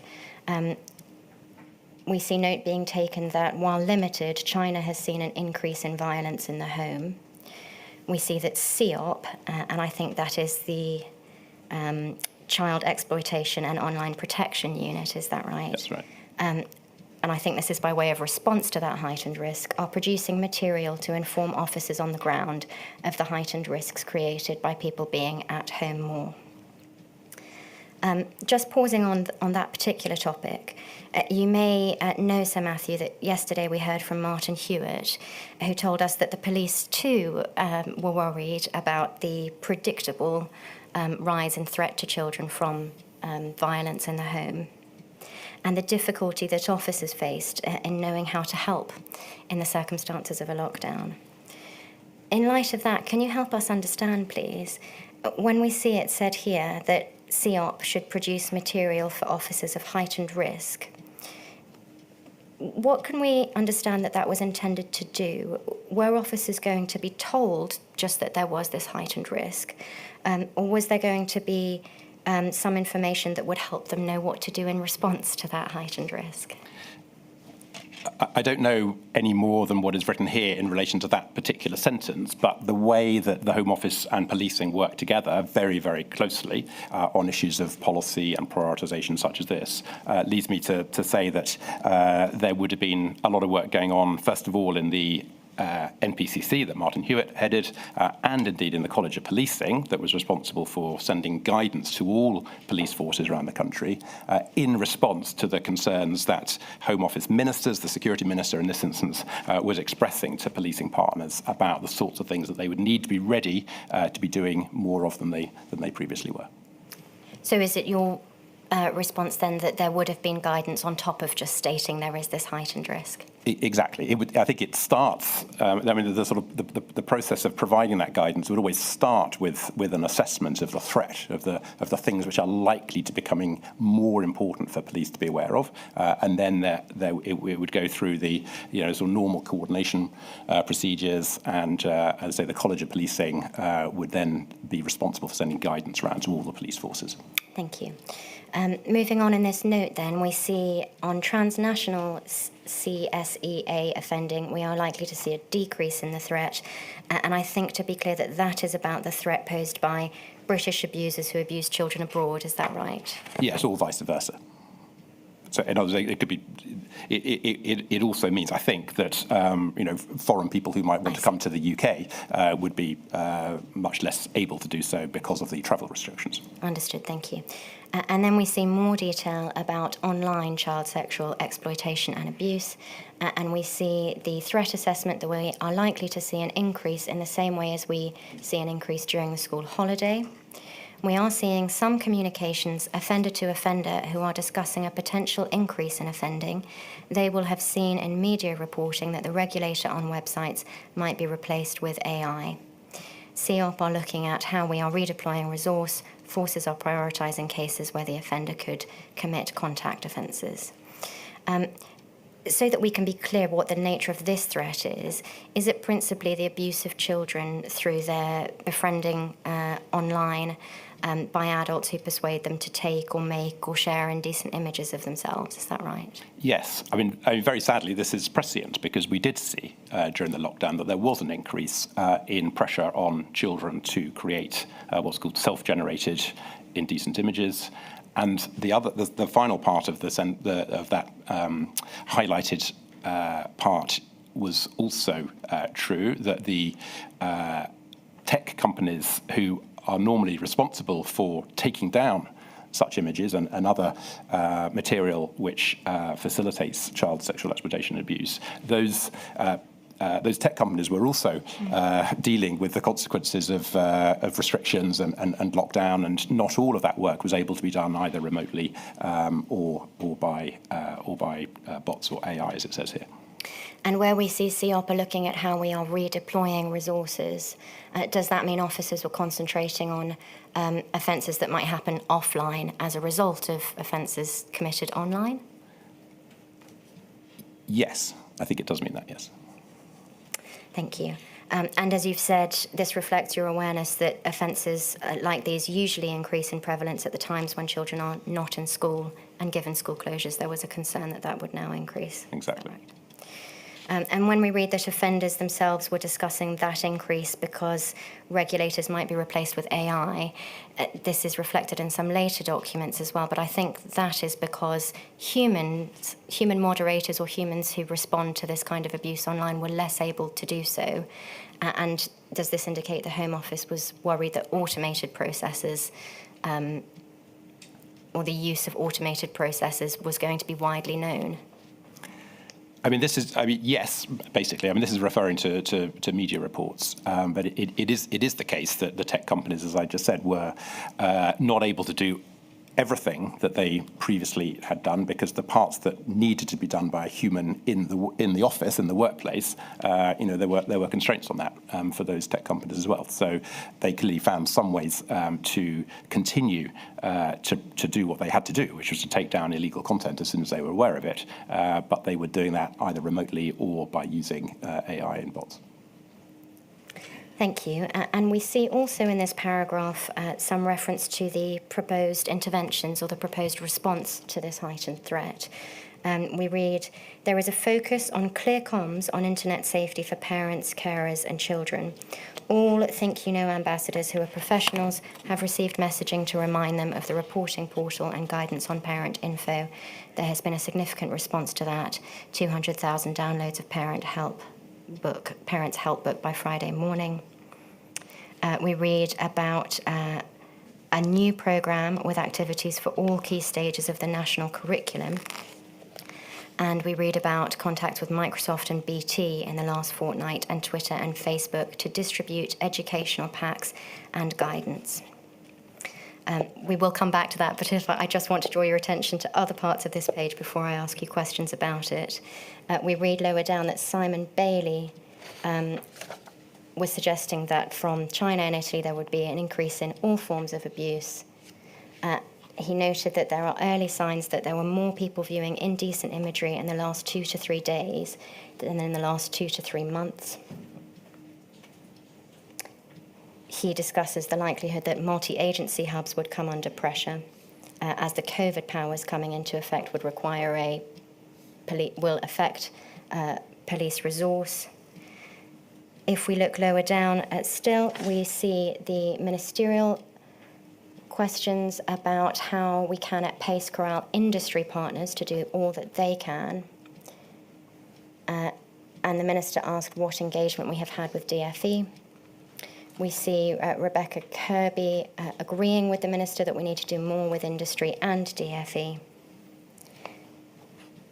And then lower down, the Minister asked if there were any asks from operational partners, and we see a suggestion that there would be real benefits of a cross-government conversation on the challenge of protecting vulnerable children, and the Minister promised to pursue this.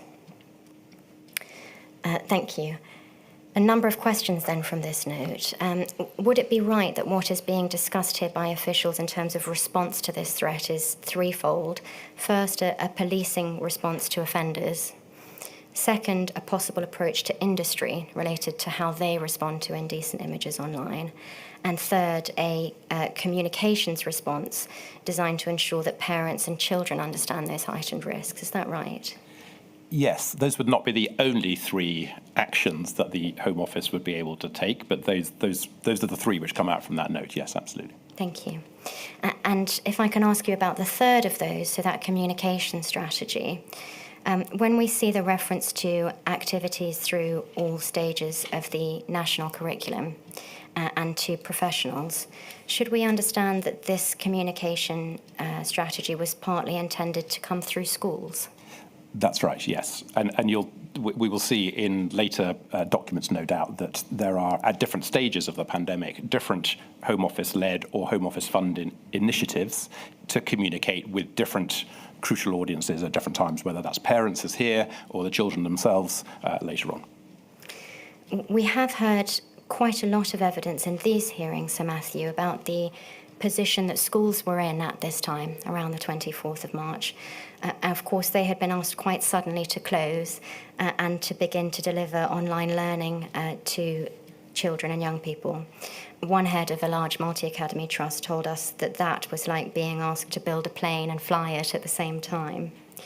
Were there concerns within the Home Office at the time that this policy was being stood up about whether it was realistic that schools would be able to do this at the same time as all of that? I don't think I found evidence of that particular concern, but I do think that it would have been the case that everyone was realising that we were operating in an entirely new and unfamiliar environment because none of us had experience of a full lockdown previously. And this was a very early attempt, the second day of lockdown, in fact, to work with the Minister for Security to prioritise the big security issues that would be felt during that lockdown. And I think that it, as I say, it was prescient that all of the issues which arose on this second day of lockdown did turn out to be things which we grappled with as we went through the weeks and months ahead. And when we see the question from the Minister at the end of the paragraph that's at the top of this page, and this is in relation to that communication strategy, the Minister asked what engagement we have had with DFE. Yeah. Do you know what the answer to that was? Was this strategy specifically of responding to this heightened risk through schools, something that the Home Office had already worked on with the Department for Education? I'm afraid I don't know the answer to that specific question, but I do know that there was an ongoing engagement, very intense engagement between officials from the Home Office and the DFE in this period about that sort of issue, and that it was added to by engagement from Home Office ministers, so the Home Secretary and the Security Minister and the Safeguarding Minister, Vicky Atkins. Thank you.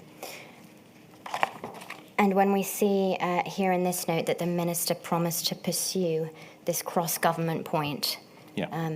Was that James Brokenshire, is that right? That was James Brokenshire at the time, and I remember him telling us that he had spoken to those different departments. I don't think that he or we set up a sort of a standing body involving those departments. I think it was more a series of individual engagements.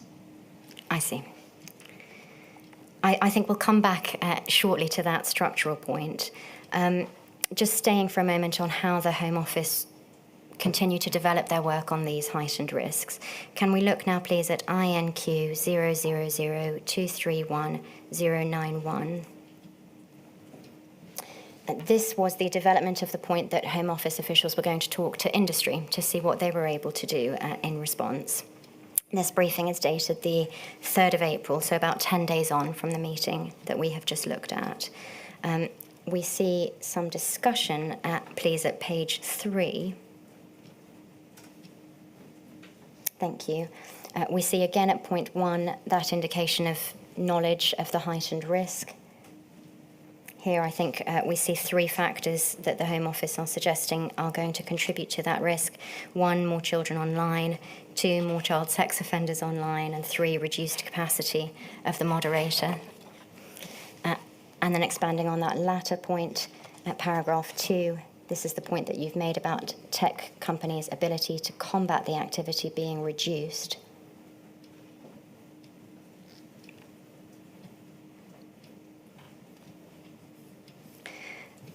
And if we can look at point 4, expanding on this, given the shortfall of moderators, companies are having to prioritise and changing their use of automated tools. And the point that is made here, I think, is that automated tools can identify indecent imagery, but what they're less good at doing is examining whether, through the course of a set of communications, there is grooming happening, for example. Is that right? That's right.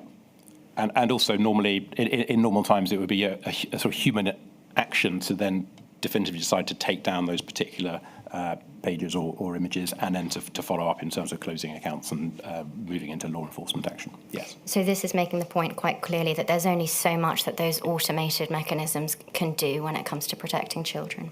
Exactly. I think this is another example of, in this case, Home Office officials seeking to prioritise and making sure that our maximum effort was pointing in the direction that would have most impact to protect the most vulnerable. And on that point, Sir Matthew, of course, virtually all children across the UK at this time were at home and moving online for their schooling. Was it the assessment of the Home Office, therefore, that this was a risk facing all children? Or did you consider that it was a risk more for some groups of children than others? I don't recall seeing an actual assessment of that in preparation for this inquiry, but I think that at the time, the common sense view would have been that although there's a theoretical risk for all children, there's an actual risk for certain groups of children that is greater than for other groups of children.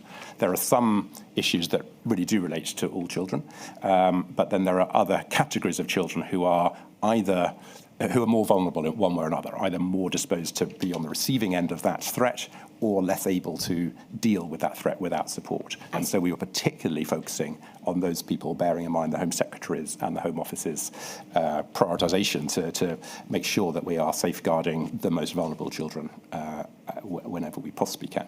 Thank you. So if we can look lower down this document, then at page 4, at the proposed interventions to respond to this, we read at paragraph 9 that it was recommended that options 1 to 3 be pursued, keeping 4 to 5 on hold.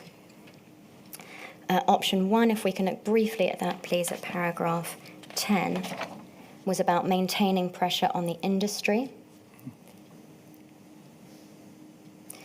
If we can look, please, at option 2, that's at paragraph 12, thank you. That is the point again about comms and preventative messaging. And if we can look then at option 3, please, this was addressing underage users.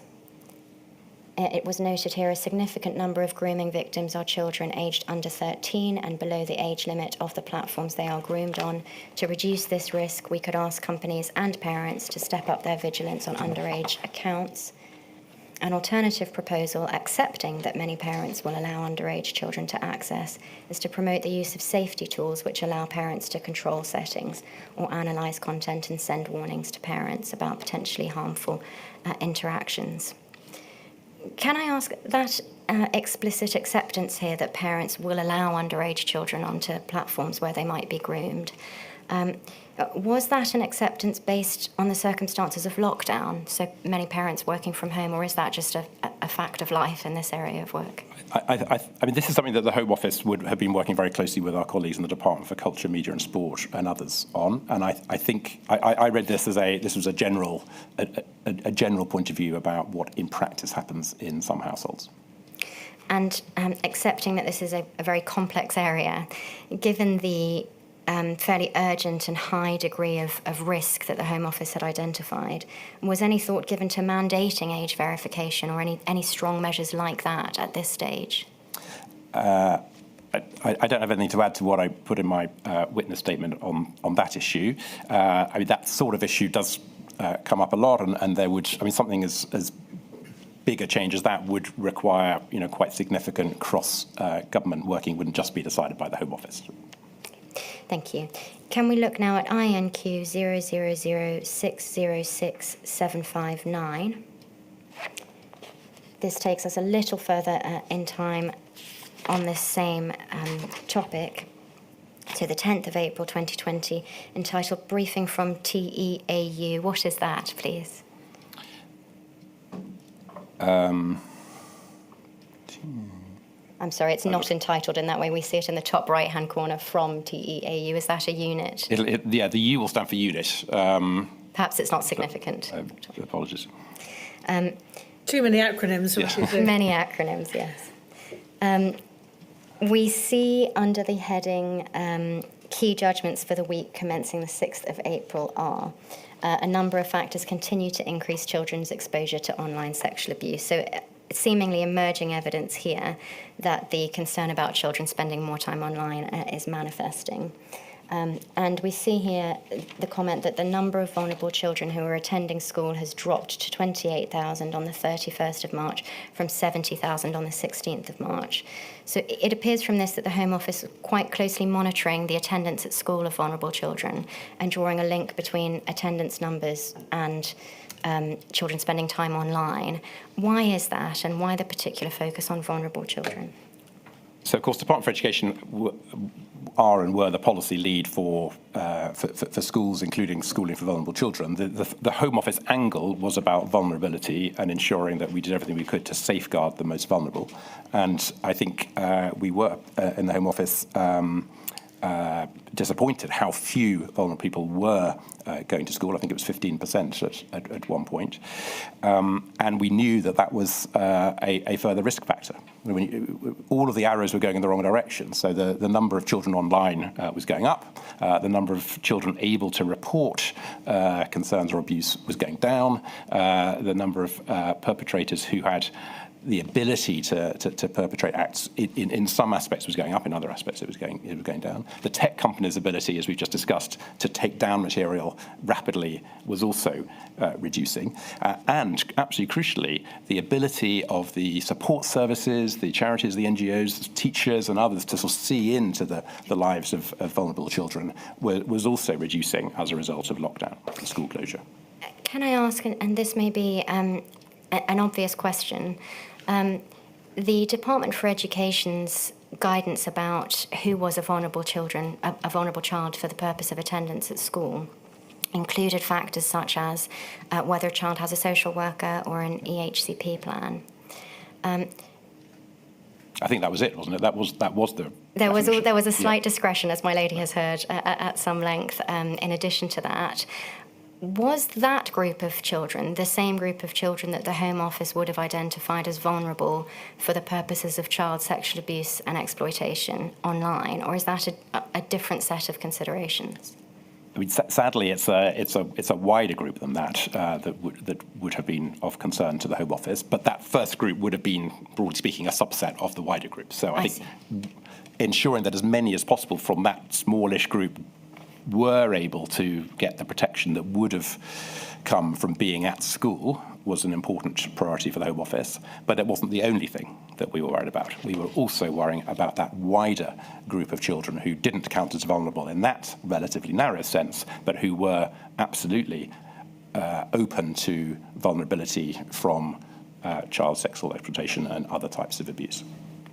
Thank you. And we see there, just for completeness, at the subsequent two paragraphs, the point that you have been making about the concern about underreporting in circumstances where schools are closed. Yes. If we can look, please, then, at paragraph 6 of this same document over on page 3. This again gives us some information about how the Home Office was intending to respond to that. And we read, we are continuing to use cross-government forums to drive forward action across the vulnerable children agenda. This has included utilising the General Public Sector Ministerial Implementation Group discussion on school provision to recognise the vital role that schools play.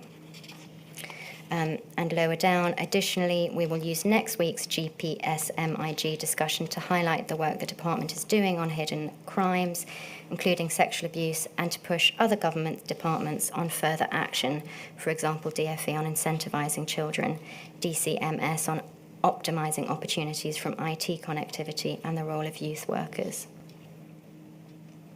And I should also have emphasised the sentence just before that that shows us work being undertaken through violence reduction units to ensure children are kept safe and off the streets.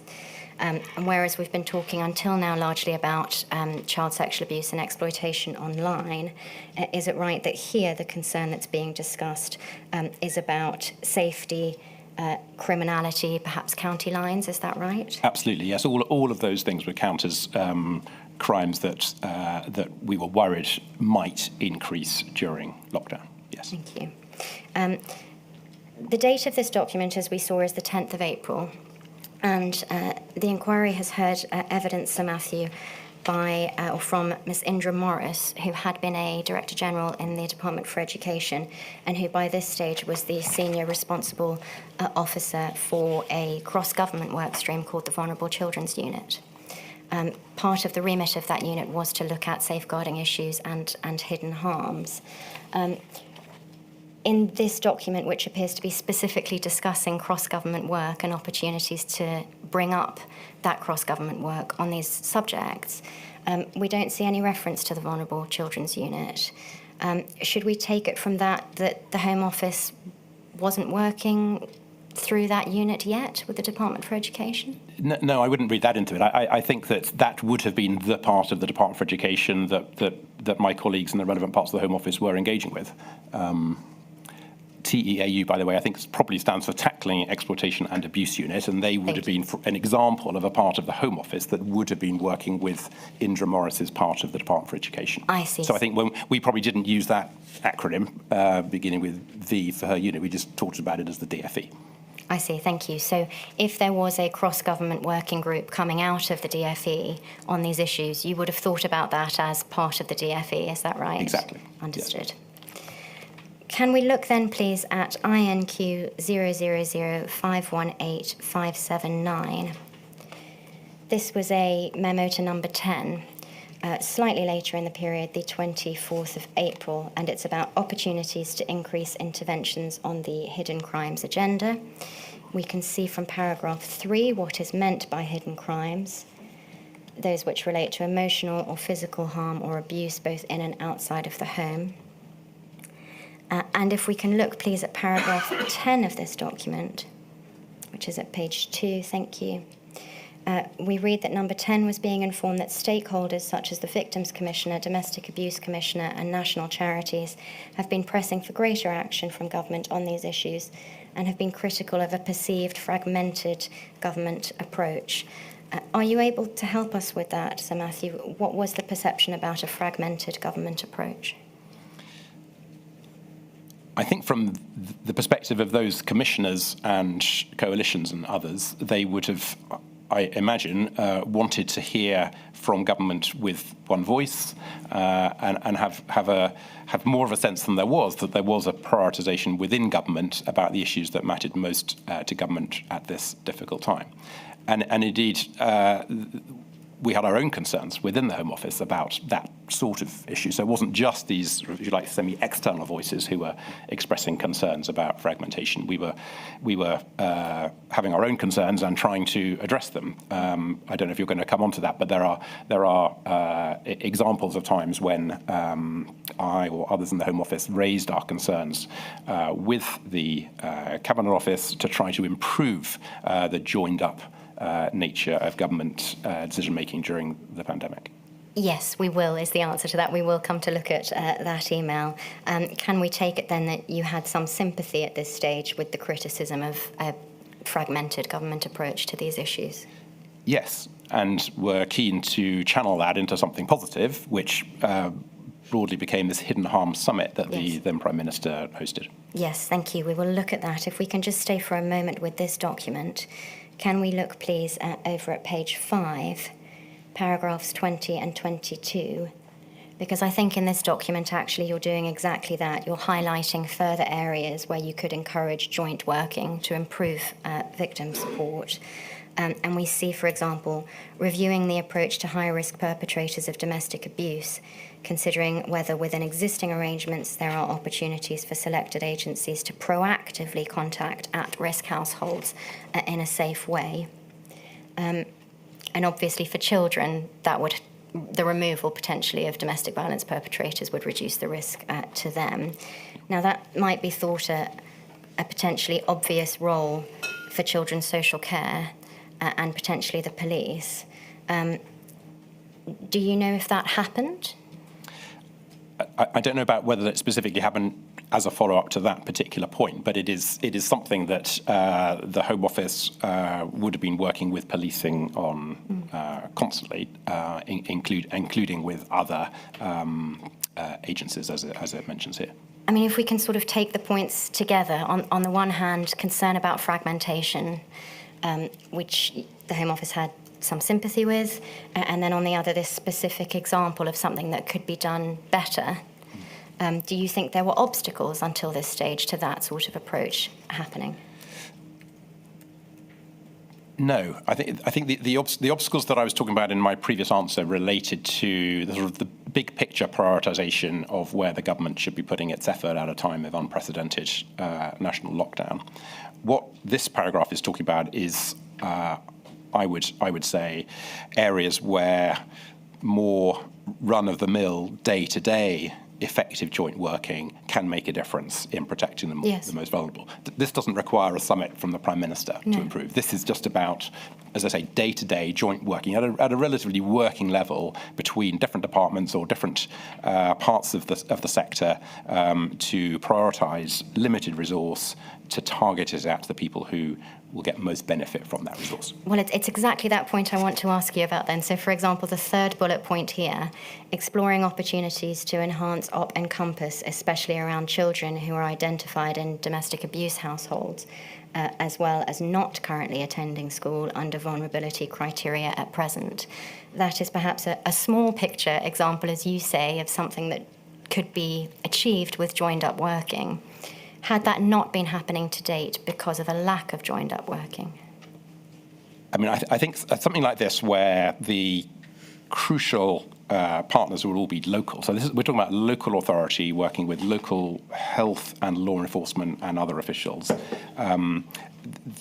The constraints on that joint working will have been that everyone was still getting used to dealing with an unprecedented lockdown. And so I think that there would have been many opportunities available to improve that joint working, which, as I say, almost always are at a local level. Thank you. I want to take up then that structural point that you raised earlier. If we can look, please, at INQ 000239640. This, I think, is the email that you were talking about a moment ago.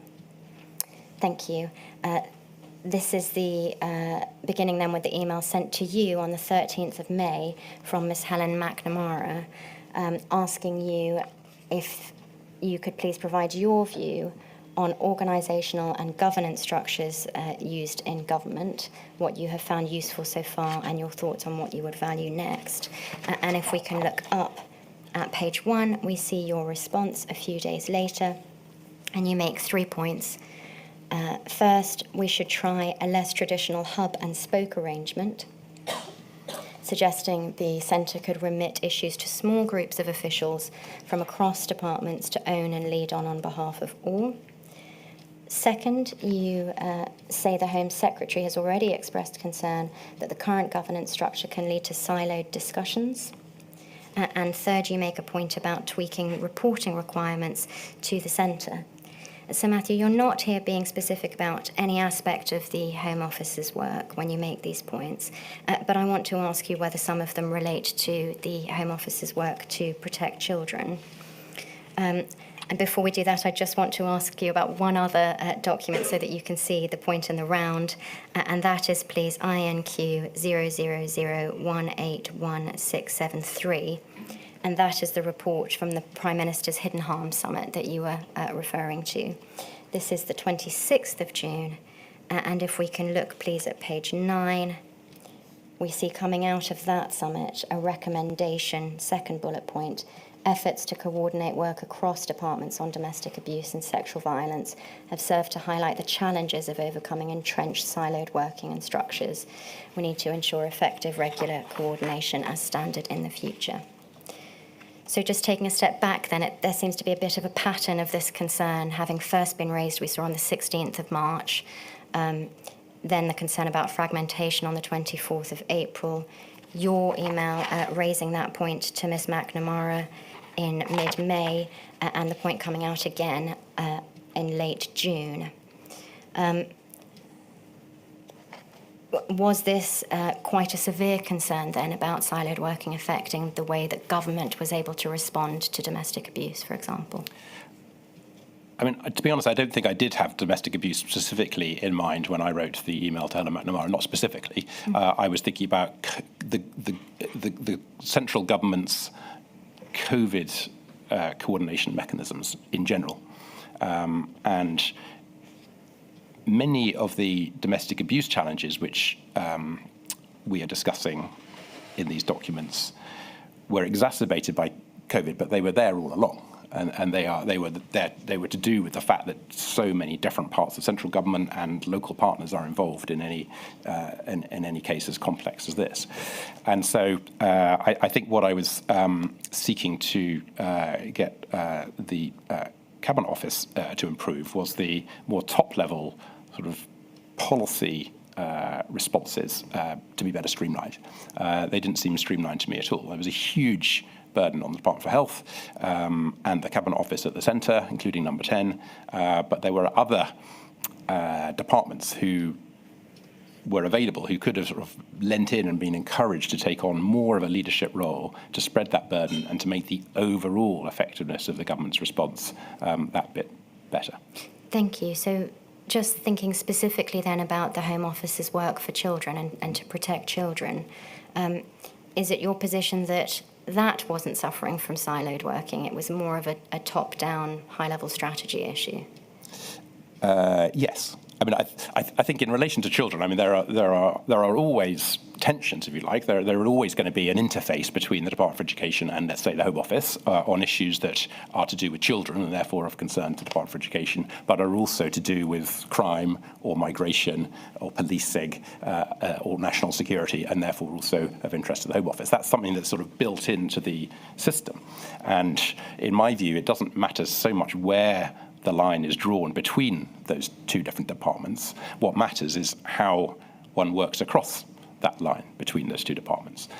So to pick up a line of questioning about whether there, for instance, there should have been a single minister for children. I mean, in my view, there is a minister for children, and it's the ministers in the Department for Education. That doesn't take responsibilities for children away from the Home Office, and nor should it. And if it did, it would just redraw the line, if you like, between Department for Education and the Home Office. There will always be a line between those departments. And what I'm trying to get at, particularly in those three short points to the Cabinet Office, is about working across that line and the equivalence of that line between all other government departments. That's the bit that I felt was not optimally set up during the first months of the COVID response. That question of whether there ought to be a Minister for Children or alternatively the extent to which the Secretary of State for Education carries out that function was something that Ms. Susan Ackland-Hood addressed in her evidence earlier in these proceedings. She emphasised that the Secretary of State for Education has a named role as the government's lead Minister for Children, and that if the individual minister in that position so wishes, they can call on that cross-cutting role to influence policy in other departments or activity in other departments. But that, for various reasons, during the pandemic, that didn't happen. Was that also your experience, that you didn't see that happening on the part of Sir Gavin Williamson during the pandemic? Yes. Do you think it ought to have happened? I think it ought to have happened somehow, but there are lots of different ways that it could have been made to work. And I was encouraging the Cabinet Office not to think of everything as about the Cabinet Office's relationship with just one other department. That's a sort of very old-fashioned hub-and-spoke view of how to run a government. And I was encouraging them, not just in that email, but in many other conversations at the time and since, to have a much more modern, agile, federated setup that would allow more resource to be instantly available for the biggest priorities. Thinking specifically about the concern about protecting children from this range of hidden harms that were discussed at the summit, and given that pattern that we spoke about and that we've seen through your evidence of concern about fragmentation or siloed working, did anything change after that recommendation on the 26th of June? I think there was a greater prioritisation across government on tackling hidden harms, and that was really why the Home Office had recommended so forcefully to number 10 in that note that we were looking at a few minutes ago, having that moment that brought together all of the players, not just in central government, but thinking about policing, support services, many others as well, making that a high priority part of the government's response. I think that did lead to greater prioritisation, which fed into how local authorities, local police forces, public health officials and many others involved tackled the issue. So yes, I think it did make a positive difference at a difficult time. Thank you. Can we then return to our chronology, please, and pick it up in October of 2020 and look at your statement at paragraphs 327, thank you, to 328. You tell us that at this stage, a Home Office Vulnerability Knowledge and Practice programme had summarised voluntary sector feedback on the impact of the first national lockdown on children and young people. And we can see, if we're able to have an overall view on this list, thank you, that it is very lengthy and discusses some grave impacts on children and young people. So an increase in all forms of abuse, increase in gang-related violence, including through the county lines model, increase in the need for emergency accommodation. We won't go through them all, but they are, as I said, grave. Noting that that's a summary of voluntary sector feedback, would it be right to say that that accorded with the Home Office's own understanding on the pandemic, on the impact of the pandemic on children and young people at this stage? Yes, I think it represents a very helpful summary of that feedback. And I also think that it's an example of monitoring and evaluating, something that the government does not always get a lot of credit for doing properly. But I think this is an example of some instant monitoring and evaluating of how the first lockdown played out, and given the timing, we were then able to use that to plan for subsequent lockdowns and different stages of the pandemic. Thank you. And by we, I don't just mean the Home Office, sorry. I also mean particularly policing and other law enforcement and other operational partners.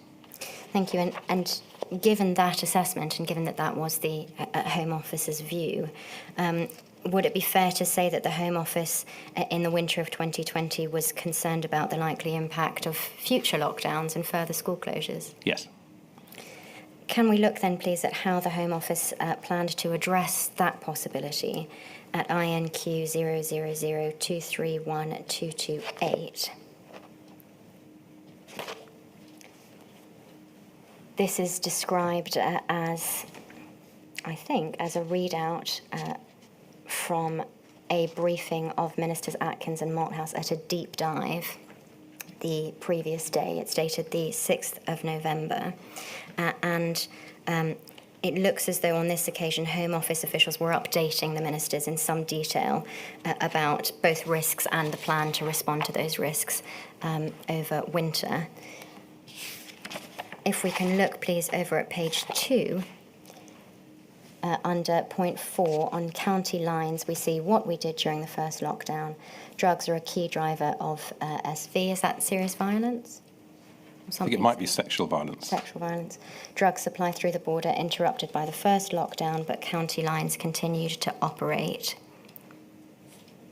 Can we go further down, please, to read the rest of that? Thank you. We see April to June, drug offences up 30%. Was there thought to be a connection there between school closures and an increase in drug offences? Yes, there was. And clearly there were factors in both directions. There were some factors of lockdown that made it harder for drug supply to continue for the benefit of criminals. But there were other aspects of lockdown that frankly made it easier. And so this, I think, is important evidence that taking all that together, there was an increase in the use of county lines, in particular, as a way of transporting drugs around the country. Thank you. And we see lower down under serious violence a similar description of what happened during the first lockdown, and then we see there approach the second lockdown, asks of DfE, we need a real focus on attendance, particularly in alternative provision. And then a specific point about the sector having raised an issue in finding appropriate space for face-to-face meetings with young people, and a point for Minister Atkins about whether it would be possible for the DfE to ensure that schools could be used in that respect. 2 points then here. Was it the Home Office's analysis that having young people attending alternative provision in particular would help to bring down rates of serious violence? Yes. And second, had there been any difficulty in engaging the Department for Education in this? No, I don't think so. I just think this was the ministers, particularly Vicky Atkins, as it says here, using this meeting to get ready for her next wave of issues to engage that department on. Thank you. And if we can look at the next document then on this being taken forward is INQ 000518729. And I think this is possibly, Sir Matthew, the final document we will look at before we take a break. This is a letter to the Home Secretary the following day, updating her on hidden harms winter preparedness. And if we can look, please, over at page 2, there is a summary of that deep dive that we've just been looking at. And we see a bullet point in respect of schools. At the risk of repeating a frustration you know well, we need the DfE to explain how they are prioritising school attendance, particularly in pupil referral units, to ensure we are tackling hidden harms. Modern slavery officials have data which shows that referrals to the NRM from county lines victims significantly dropped when schools reopened this year. NRM, I think that's National Referral Mechanism, is it? That's right. That's the mechanism whereby someone who might be of a concern in relation to modern slavery is referred into that system. I see. And so do we understand the connection there is that when schools were open, fewer children were engaging in county lines and therefore being referred through that mechanism? Exactly, and therefore our concern being that if and when there were a further school closure to come, that welcome reduction would be reversed and there'd be a worrying increase again in referrals. And that line, at the risk of repeating a frustration you know well, can you help us with that, please? How do we understand that? I mean, I think that's an indication that that Vicky Atkins and Priti Patel, the then Home Secretary, were talking regularly to each other as well as to officials about what we all from the Home Office wanted to be doing in relation to Department for Education, which is to get the school attendance up, including when schools are closed, but open for vulnerable children, making sure that in particular that number could go up as far as possible, bearing in mind the very strong Home Office view that it is schools that are able to provide the best protection for all children, including vulnerable children. We have heard, Sir Matthew, quite extensive evidence on what the DfE were doing to try to address attendance. Does this comment suggest that the Home Office did not understand what the DfE were doing to try to address attendance? Well, I think you can sense the frustration that, despite multiple conversations, there were still concerns that we wanted to continue to impress upon the Department for Education, and we did. Thank you. And just taking a step back then from the documents, Indra Morris, when she gave evidence, and indeed in her written evidence, identified teenagers as one group of children and young people who were particularly hard to reach and support during the pandemic. Of course, it is teenagers who are very often involved in county lines. Do you at the Home Office share that view that it was difficult to reach and support teenagers during the pandemic? Yes. And we have seen, I think, throughout your evidence that some of the work that could have been done to support teenagers would have been between the Department for Education, but also we saw the Department for Culture, Media and Sports have youth policy, and HMCLG, I will call them, who have ownership of community and family work. Was there a structural difficulty in coordinating the work intended to support teenagers? I mean, I do think this is an area where, in general, again, unrelated to the pandemic, but the concerns became heightened by the pandemic, but the concerns were there all along, the creation and sustaining and delivering of youth policy is fragmented across central government. Thank you, Sir Matthew. My lady, I'm about to move on to a new topic, and I think it's about 5 minutes. Certainly. We take breaks every so often, Sir Matthew, but I promise you we will finish your evidence today. I shall return at 20 past. All rise.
Coon. Thank you.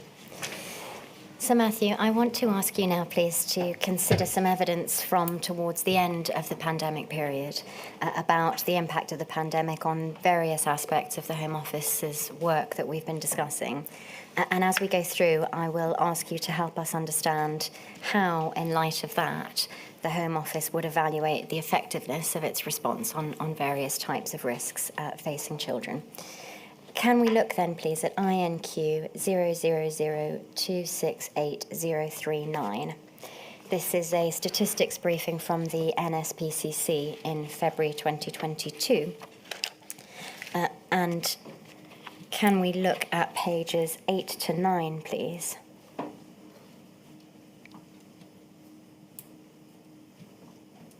Thank you. Here we have some evidence about the data that suggests a potential increase in the number of children exposed to domestic abuse during the pandemic.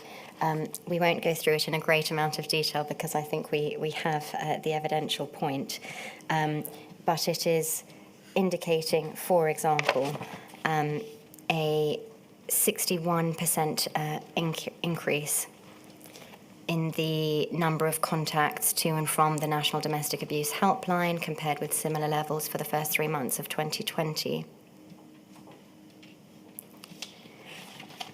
And I think, Sir Matthew, you've had the opportunity to consider this document, is that right? That is right, yes. Would you agree that it is reasonable to conclude that the pandemic and specifically lockdown and school closures did have the effect of increasing the rates at which children were exposed to domestic violence within the home? Yes, I think sadly we can conclude that. I don't think we know within that increase how much is specifically down to COVID and the measures to tackle COVID, but I think we can make an estimate. And clearly, it's very sad, and it's worse than that for the victims who were involved. And I think you've already said that this is something the Home Office was concerned about at the very outset. So it wasn't just predictable; it was predicted. It was predictable and predicted, but it gives me no comfort to say that. Yes. I do think that looking back, the Home Office and our operational partners were able to reprioritise quickly because of those early assessments, and I pay tribute to those operational partners who did that. But clearly, these documents here demonstrate that collectively we've failed to reduce the negative impact of lockdown. A lot of work went on to keep those increases as low as possible. It could have been worse, but we are obviously saddened by the facts that are on that document. And we have seen in your evidence that the Home Office at the very beginning took steps to ensure that police officers were alert to risks. We've seen that through other government departments, the Home Office took steps to ensure that there was provision in place for abusers to leave the home throughout.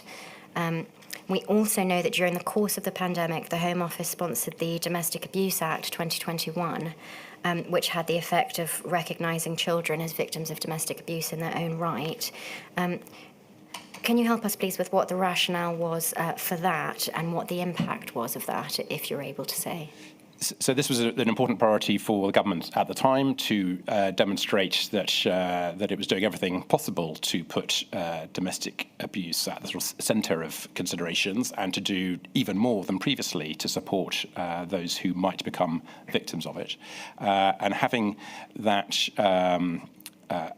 offence being created so that there were additional tools for law enforcement to use to pursue people who might be perpetrators of domestic abuse. And it was an important part of the legislation. When you look at the totality of what a government can do, there is legislation, there is communication, there is funding, there is prioritisation. Most of those levers are relatively indirect on something like this, but what we are relying on is the whole of the system that we are operating within to prioritise in ways that protect the most vulnerable. And I do think, despite the evidence here, which suggests that things did get worse, they didn't perhaps get as worse as they could have done if we had not taken those steps. And given that overview and given the impact that we can see there nonetheless was, with the benefit of hindsight, is there anything that the Home Office assesses could have been done better during the pandemic to address this particular risk? Well, I think that even in the second lockdown, we learnt from the first lockdown. So, for instance, just to take a bureaucratic example, the way that the regulations and guidance to police on how to enforce the regulations were written, that was something that improved as the pandemic went on. We got sort of more precise about what the enforcement aspects of the public order consequences of the lockdown, for instance, would be. That's an example of something where we learned during the pandemic. In terms of protecting children and the most vulnerable, I think the system operated within the constraints as well as it could, bearing in mind that any full-scale closure of schools was going to be a very significant challenge in terms of protection of the most vulnerable. I think that the learning that went on at the very beginning and then throughout the pandemic did mean that the outcome was less bad than it otherwise would have been. So, Sir Matthew, if you were speaking to a person who was in your shoes in the future, as Permanent Secretary to the Home Office at the outset of what looked like a civil emergency where there was a possibility that people would have to stay in their homes, knowing that that would present a heightened risk as it did, is there anything from your learning that we could extrapolate for that future situation? I think first of all, act early. So make sure that the crucial support services are funded to carry on their work. Because one of the things that did happen, I think, during the first lockdown was that the charities and other support services, some of them did run out of funding. I think the government did respond quickly to address that, including in relation to tackling and preventing domestic abuse. But I would encourage very early action on that score. Secondly, technology. I mean, any future pandemic or any future lockdown is likely to have a transformed landscape in terms of technology. Even back in 2020, there was still a very significant technology aspect to the pandemic, both the response to it and the actions that happen, including, sadly, perpetrators of child abuse and so on. That is going to be even greater in any future lockdown or any future pandemic. So really understanding and having the sort of relations with the tech companies and the regulators that allow that sort of action is going to be even more important in the future. Can I just go back to the point you were discussing a moment ago, Sir Matthew, about the regulations and the guidance? I'm a former criminal lawyer, and I was horrified when I saw the contents of some of the early legislation, and I pitied the members of the public to try and work out whether they were breaking the law or not, and I pitied the poor police officers who had to enforce it. And I think I was told, was I not, that legislation at the beginning was drafted by the Department of Health and without the experts, namely the Home Office, whose usual remit criminal justice is, input. That is correct, my lady. The very first set of regulations were drafted without Home Office or policing input.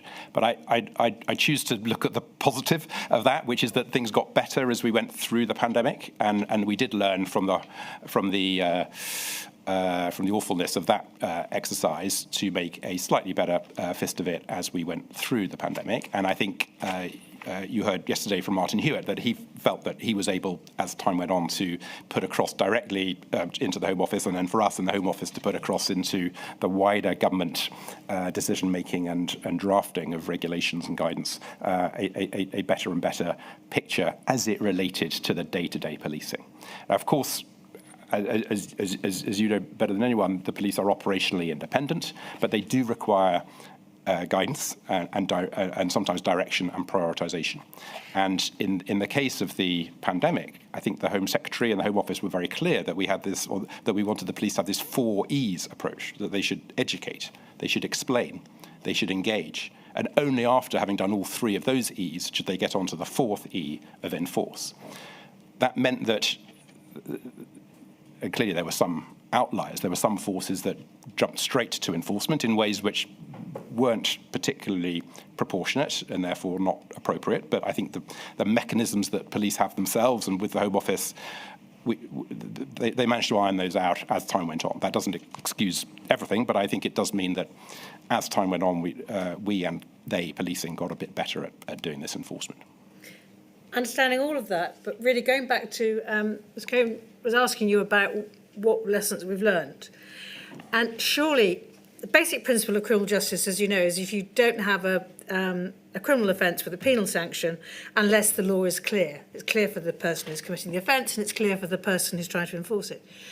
Would not a lesson to be learned that if you are going to pass regulations that have a penal sanction, that you should ensure that people like the Home Office, who are the experts in drafting criminal justice bills, should be involved? Yes, I would absolutely agree with that. Thank you. Sorry, it's one of my hobby horses. Thank you. So, Matthew, we were discussing the question of what overall impact had been, what could have been done better, and what lessons we can learn from that in the context of domestic abuse within the home. But the answers that you gave, I think, to the latter questions were more general. Yeah. So I want to ask you just briefly and narrowly a couple of questions about other types of harms. I don't think I need to take you back to the NSPCC data because I understand that you're familiar with it. Can I ask whether it's your position that it is reasonable to conclude also that the pandemic, lockdown and school closures did have the effect of increasing the rates at which children were exposed to online sexual abuse and exploitation? Yes. I think the evidence is clear on that for a number of different factors, and I think we've talked about most of them already. But children were online more. Yes. Some of them were bored and very easily persuaded to, for instance, to self-generate indecent images. There was much harder. It was much harder for support services to have any visibility, under-reporting, the tech companies, all those other factors that we talked about. And as I say, you gave a general answer, a broad answer earlier to the question of what we can learn. But is there anything specific about the Home Office's attempts to meet that risk that we can learn for a future pandemic, noting what you say about technology likely being different? I mean, I do think technology is already, sadly, making this terrain even harder to tackle, and you know, I think the current government has already made it an offence to create deepfake pornography, for instance. But that sort of thing is just getting easier and easier, sadly, from a technological point of view to happen, and therefore is likely to be even more widespread, and is likely in any future lockdown to be an even greater driver in different types of exploitation and abuse. So, do we take it then that part of your answer is that there is too much uncertainty about what that risk might look like in the future to be able to draw clear lessons? And I think I wasn't making that point. I mean, I think it is unclear how far technology will have gone, not least because we don't know when the next lockdown might be. But I think we absolutely know that whenever it is, if there were ever to be another one again, that the technological landscape would have advanced very dramatically, and that the role of the tech companies will be even bigger in the future than it is now or was in 2020. Thank you. I think, Sir Matthew, that the position in respect of a different type of harm that we've been discussing, so children's exposure to criminality and involvement in criminality, is perhaps a bit more nuanced.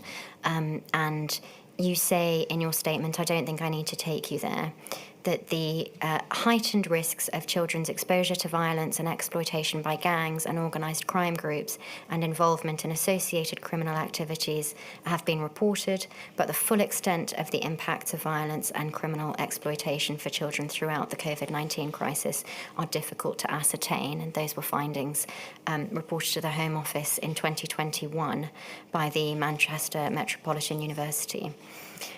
Is it then the Home Office's view that this is more difficult to ascertain, or has the Home Office been able to draw conclusions about the impact of school closure and lockdown on the rates at which children and young people were exposed to criminal exploitation? I'm not aware of any sort of definitive judgments in that made by the Home Office since that time, but drawing on that and other research, I think we can conclude that it's a sort of common sense view that that during lockdown some crime types actually reduced. Things obviously shoplifting reduced because the shops weren't open. Most of the public order worries that we had at the beginning of the pandemic didn't come to pass, thankfully. But then other things, including most of the crimes that we've been talking about today, online and in the real world, child sexual abuse, for instance, did increase. On things like county lines, gangs, and so on, I think, as you say, there is mixed evidence. But on the whole, the trends are towards greater concern in terms of protection of vulnerable children. Thank you. So, Matthew, I want to move now to a completely different subject. We have only 2 subjects left, and this is one of them, and it is the ways in which the pandemic affected unaccompanied asylum-seeking children. And so, Matthew, there is, of course, something of a complicated background to some of these issues, but I think we can take it fairly shortly because the factual situation was recorded by Mr. Justice Chamberlain in a series of High Court judgments, and I'm going to draw from those. We know, don't we, that for many years prior to the pandemic, there had been difficulty in Kent County Council because that council had struggled to be able to accommodate the numbers of children arriving in Kent, and that they had relied on the National Transfer Scheme, by which, in principle, other local authorities volunteered to receive children who would otherwise be coming into Kent care. Is that right? Yes. Thank you. And we know that for some years that scheme had not been operating well, in the sense that other local authorities were not routinely offering to receive children in the way that had been intended. Is that right? Yes. And that meant that Kent continued to look after more unaccompanied asylum-seeking children pursuant to their responsibilities under the Children Act of 1989 than other local authorities did. Is that right? Yes. Thank you.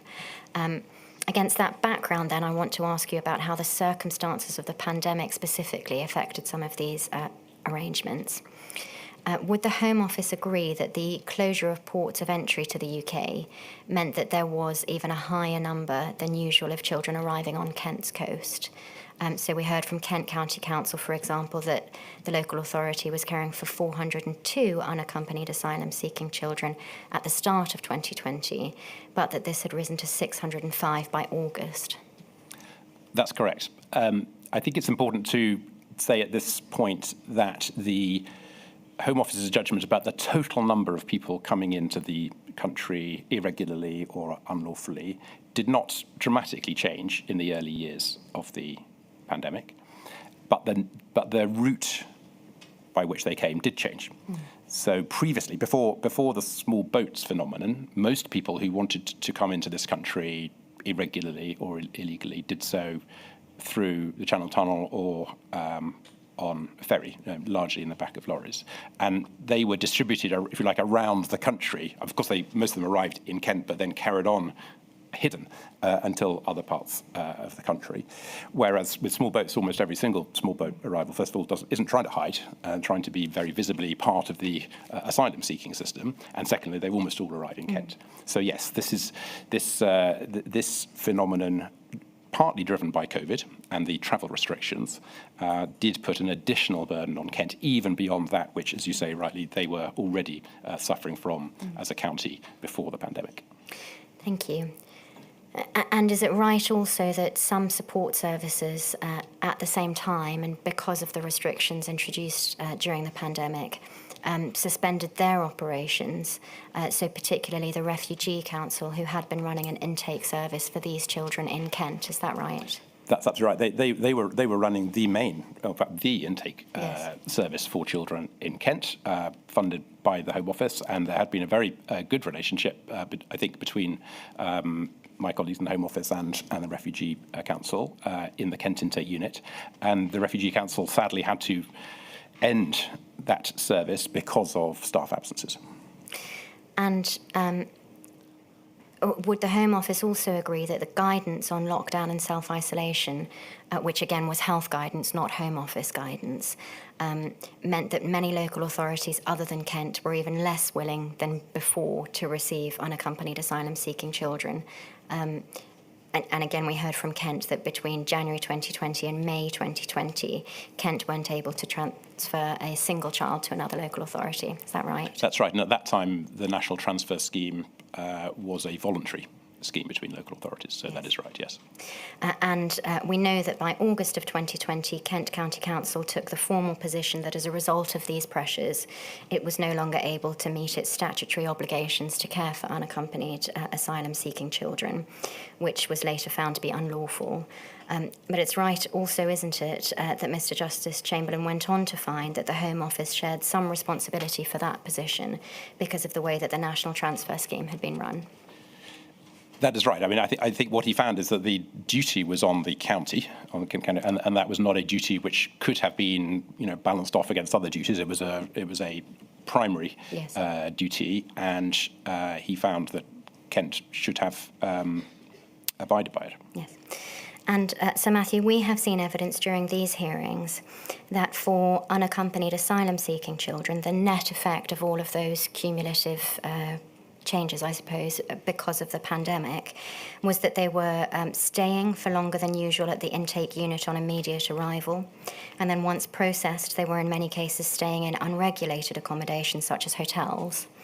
And that in that sense, they were not there as children who were looked after by the local authority, but they were simply housed there by the Home Office, and therefore they weren't receiving the care or education from the local authority as a corporate parent.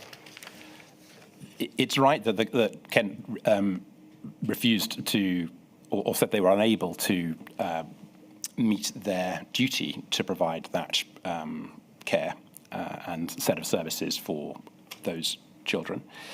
And it's also right that in that circumstance, the Home Office decided reluctantly, but better than any alternative, to house some of those children in hotels. That is right, yes.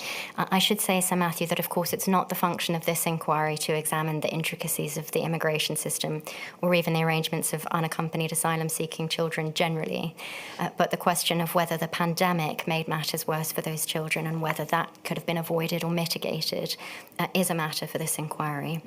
Can I ask you then to reflect on some particular aspects? What Kent County Council told us, or rather the Director of Children's Services for Kent County Council told us, is that if the national referral mechanism had been made mandatory at that time, some of the pandemic-related pressures might have been mitigated. What do you say to that? I agree. I'm sure it is true that if it had been mandatory, then other local authorities would have had to step up and take on that burden from Kent.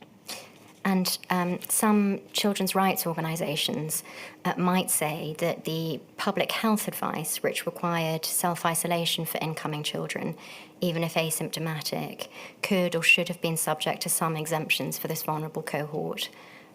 Accepting that that absolutely wasn't your guidance, do you have a view on that? Well, I know that my colleagues in the Home Office spent considerable time and effort engaging with Public Health England on that guidance and the interpretation of that guidance, and it was disappointing. I remember that there wasn't any leeway to create additional guidance or additional exemptions, as you're suggesting. So the public health position was very black and white. These particular children, like everyone else in the country, has to abide by this guidance. And that was one of the things that made it impossible for both the Refugee Council and then for Kent County Council to fulfil the services that they were previously providing. Thank you.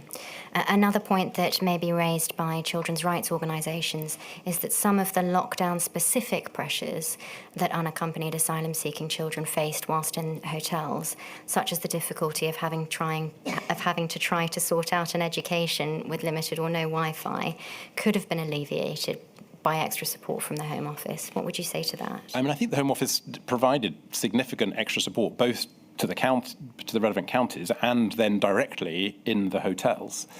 And I'm sure that it was not perfect, that support, but there was a huge amount of effort from my colleagues operating in very difficult circumstances. Remember, picking up a burden which really shouldn't have been theirs in the first place, but deciding that it was better to do that, albeit imperfectly, themselves, than for these children to be left really to their own devices. Thank you, Sir Matthew. I want to move on then to the final topic, which is a somewhat miscellaneous but important topic of children's play. My lady asked you earlier questions about precision, or perhaps the lack of precision in guidance about regulations that police officers were required to enforce. And the inquiry has heard evidence throughout these hearings about occasions when children were stopped by police for playing and directed to return home in the course of police enforcing the stay-at-home message. And examples that we heard were police telling children to stop climbing trees or playing in a river or building a snowman. And those examples come from throughout the pandemic. So that snowman example is from January 2021. The inquiry also heard from Martin Hewitt about how difficult that was for police officers. And what he said was that he was communicating that difficulty to the Home Office. And to paraphrase his evidence, I think he said that the Home Office were very receptive to that concern and were engaging with him. But he wasn't sure how well that was reaching Cabinet Office, for instance, or again, to paraphrase, Department for Health, where the guidance was emanating from. Are you able to help with that? Is that something the Home Office were worried about? And do you think that concern was heard outside of the Home Office? So first of all, Martin Hewitt and policing in general did an extraordinary job in very difficult circumstances, including on this particular issue. And so their message was heard loud and clear in the Home Office about the difficulties of the approach to enforcement of the various different regulations, particularly at the beginning of the pandemic. But I accept that it also carried on to some extent later on. And I would agree with him that even on issues where the Home Office was fully aligned with policing, that did not automatically translate into whoever was drafting the regulations or the guidance, picking up every part of that nuance and doing exactly what we wanted. Absolutely not. And as I said to my lady earlier, I confirmed that the Home Office was not involved in the original drafting of the regulations. I do think it is worth underlining two other points, though. First of all, the police are operationally independent, and so the decisions about how to go about implementing all law and all regulations do fall to each chief in each of the 43 police forces up and down the country. And secondly, there was a very clear position during COVID about the 4 E's, and you only get to the 4th E, enforcement, after you as an individual police officer have done the engage, the educate, and the explain and enforce. I wrote them down. Explain, and of course, it's all in the. I imagine it's all in the tone of voice. It would be possible for a police officer to think that they were explaining and engaging, but it might have come across, particularly to a child, as enforcement in a way that would have absolutely left a mark on them.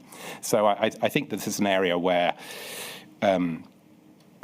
Clearly there are lessons that we could learn, but broadly speaking, I wouldn't want to cross the line of operational independence, and I would want the judgments mainly to be those of individual police officers to be making in the moment about how to educate and explain and engage. If I may ask you just a little bit further than that, I think the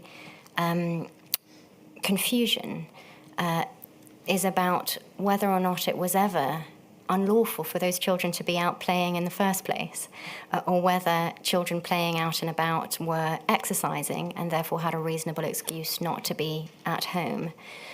So even before we come to the discretion of individual police officers or individual police forces about how they enforce, there was a lack of clarity about whether children playing was unlawful or not.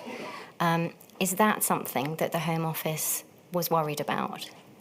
I mean, clearly everyone who was engaged on this in the Home Office knew how important play was for children, and I imagine that the issues weren't about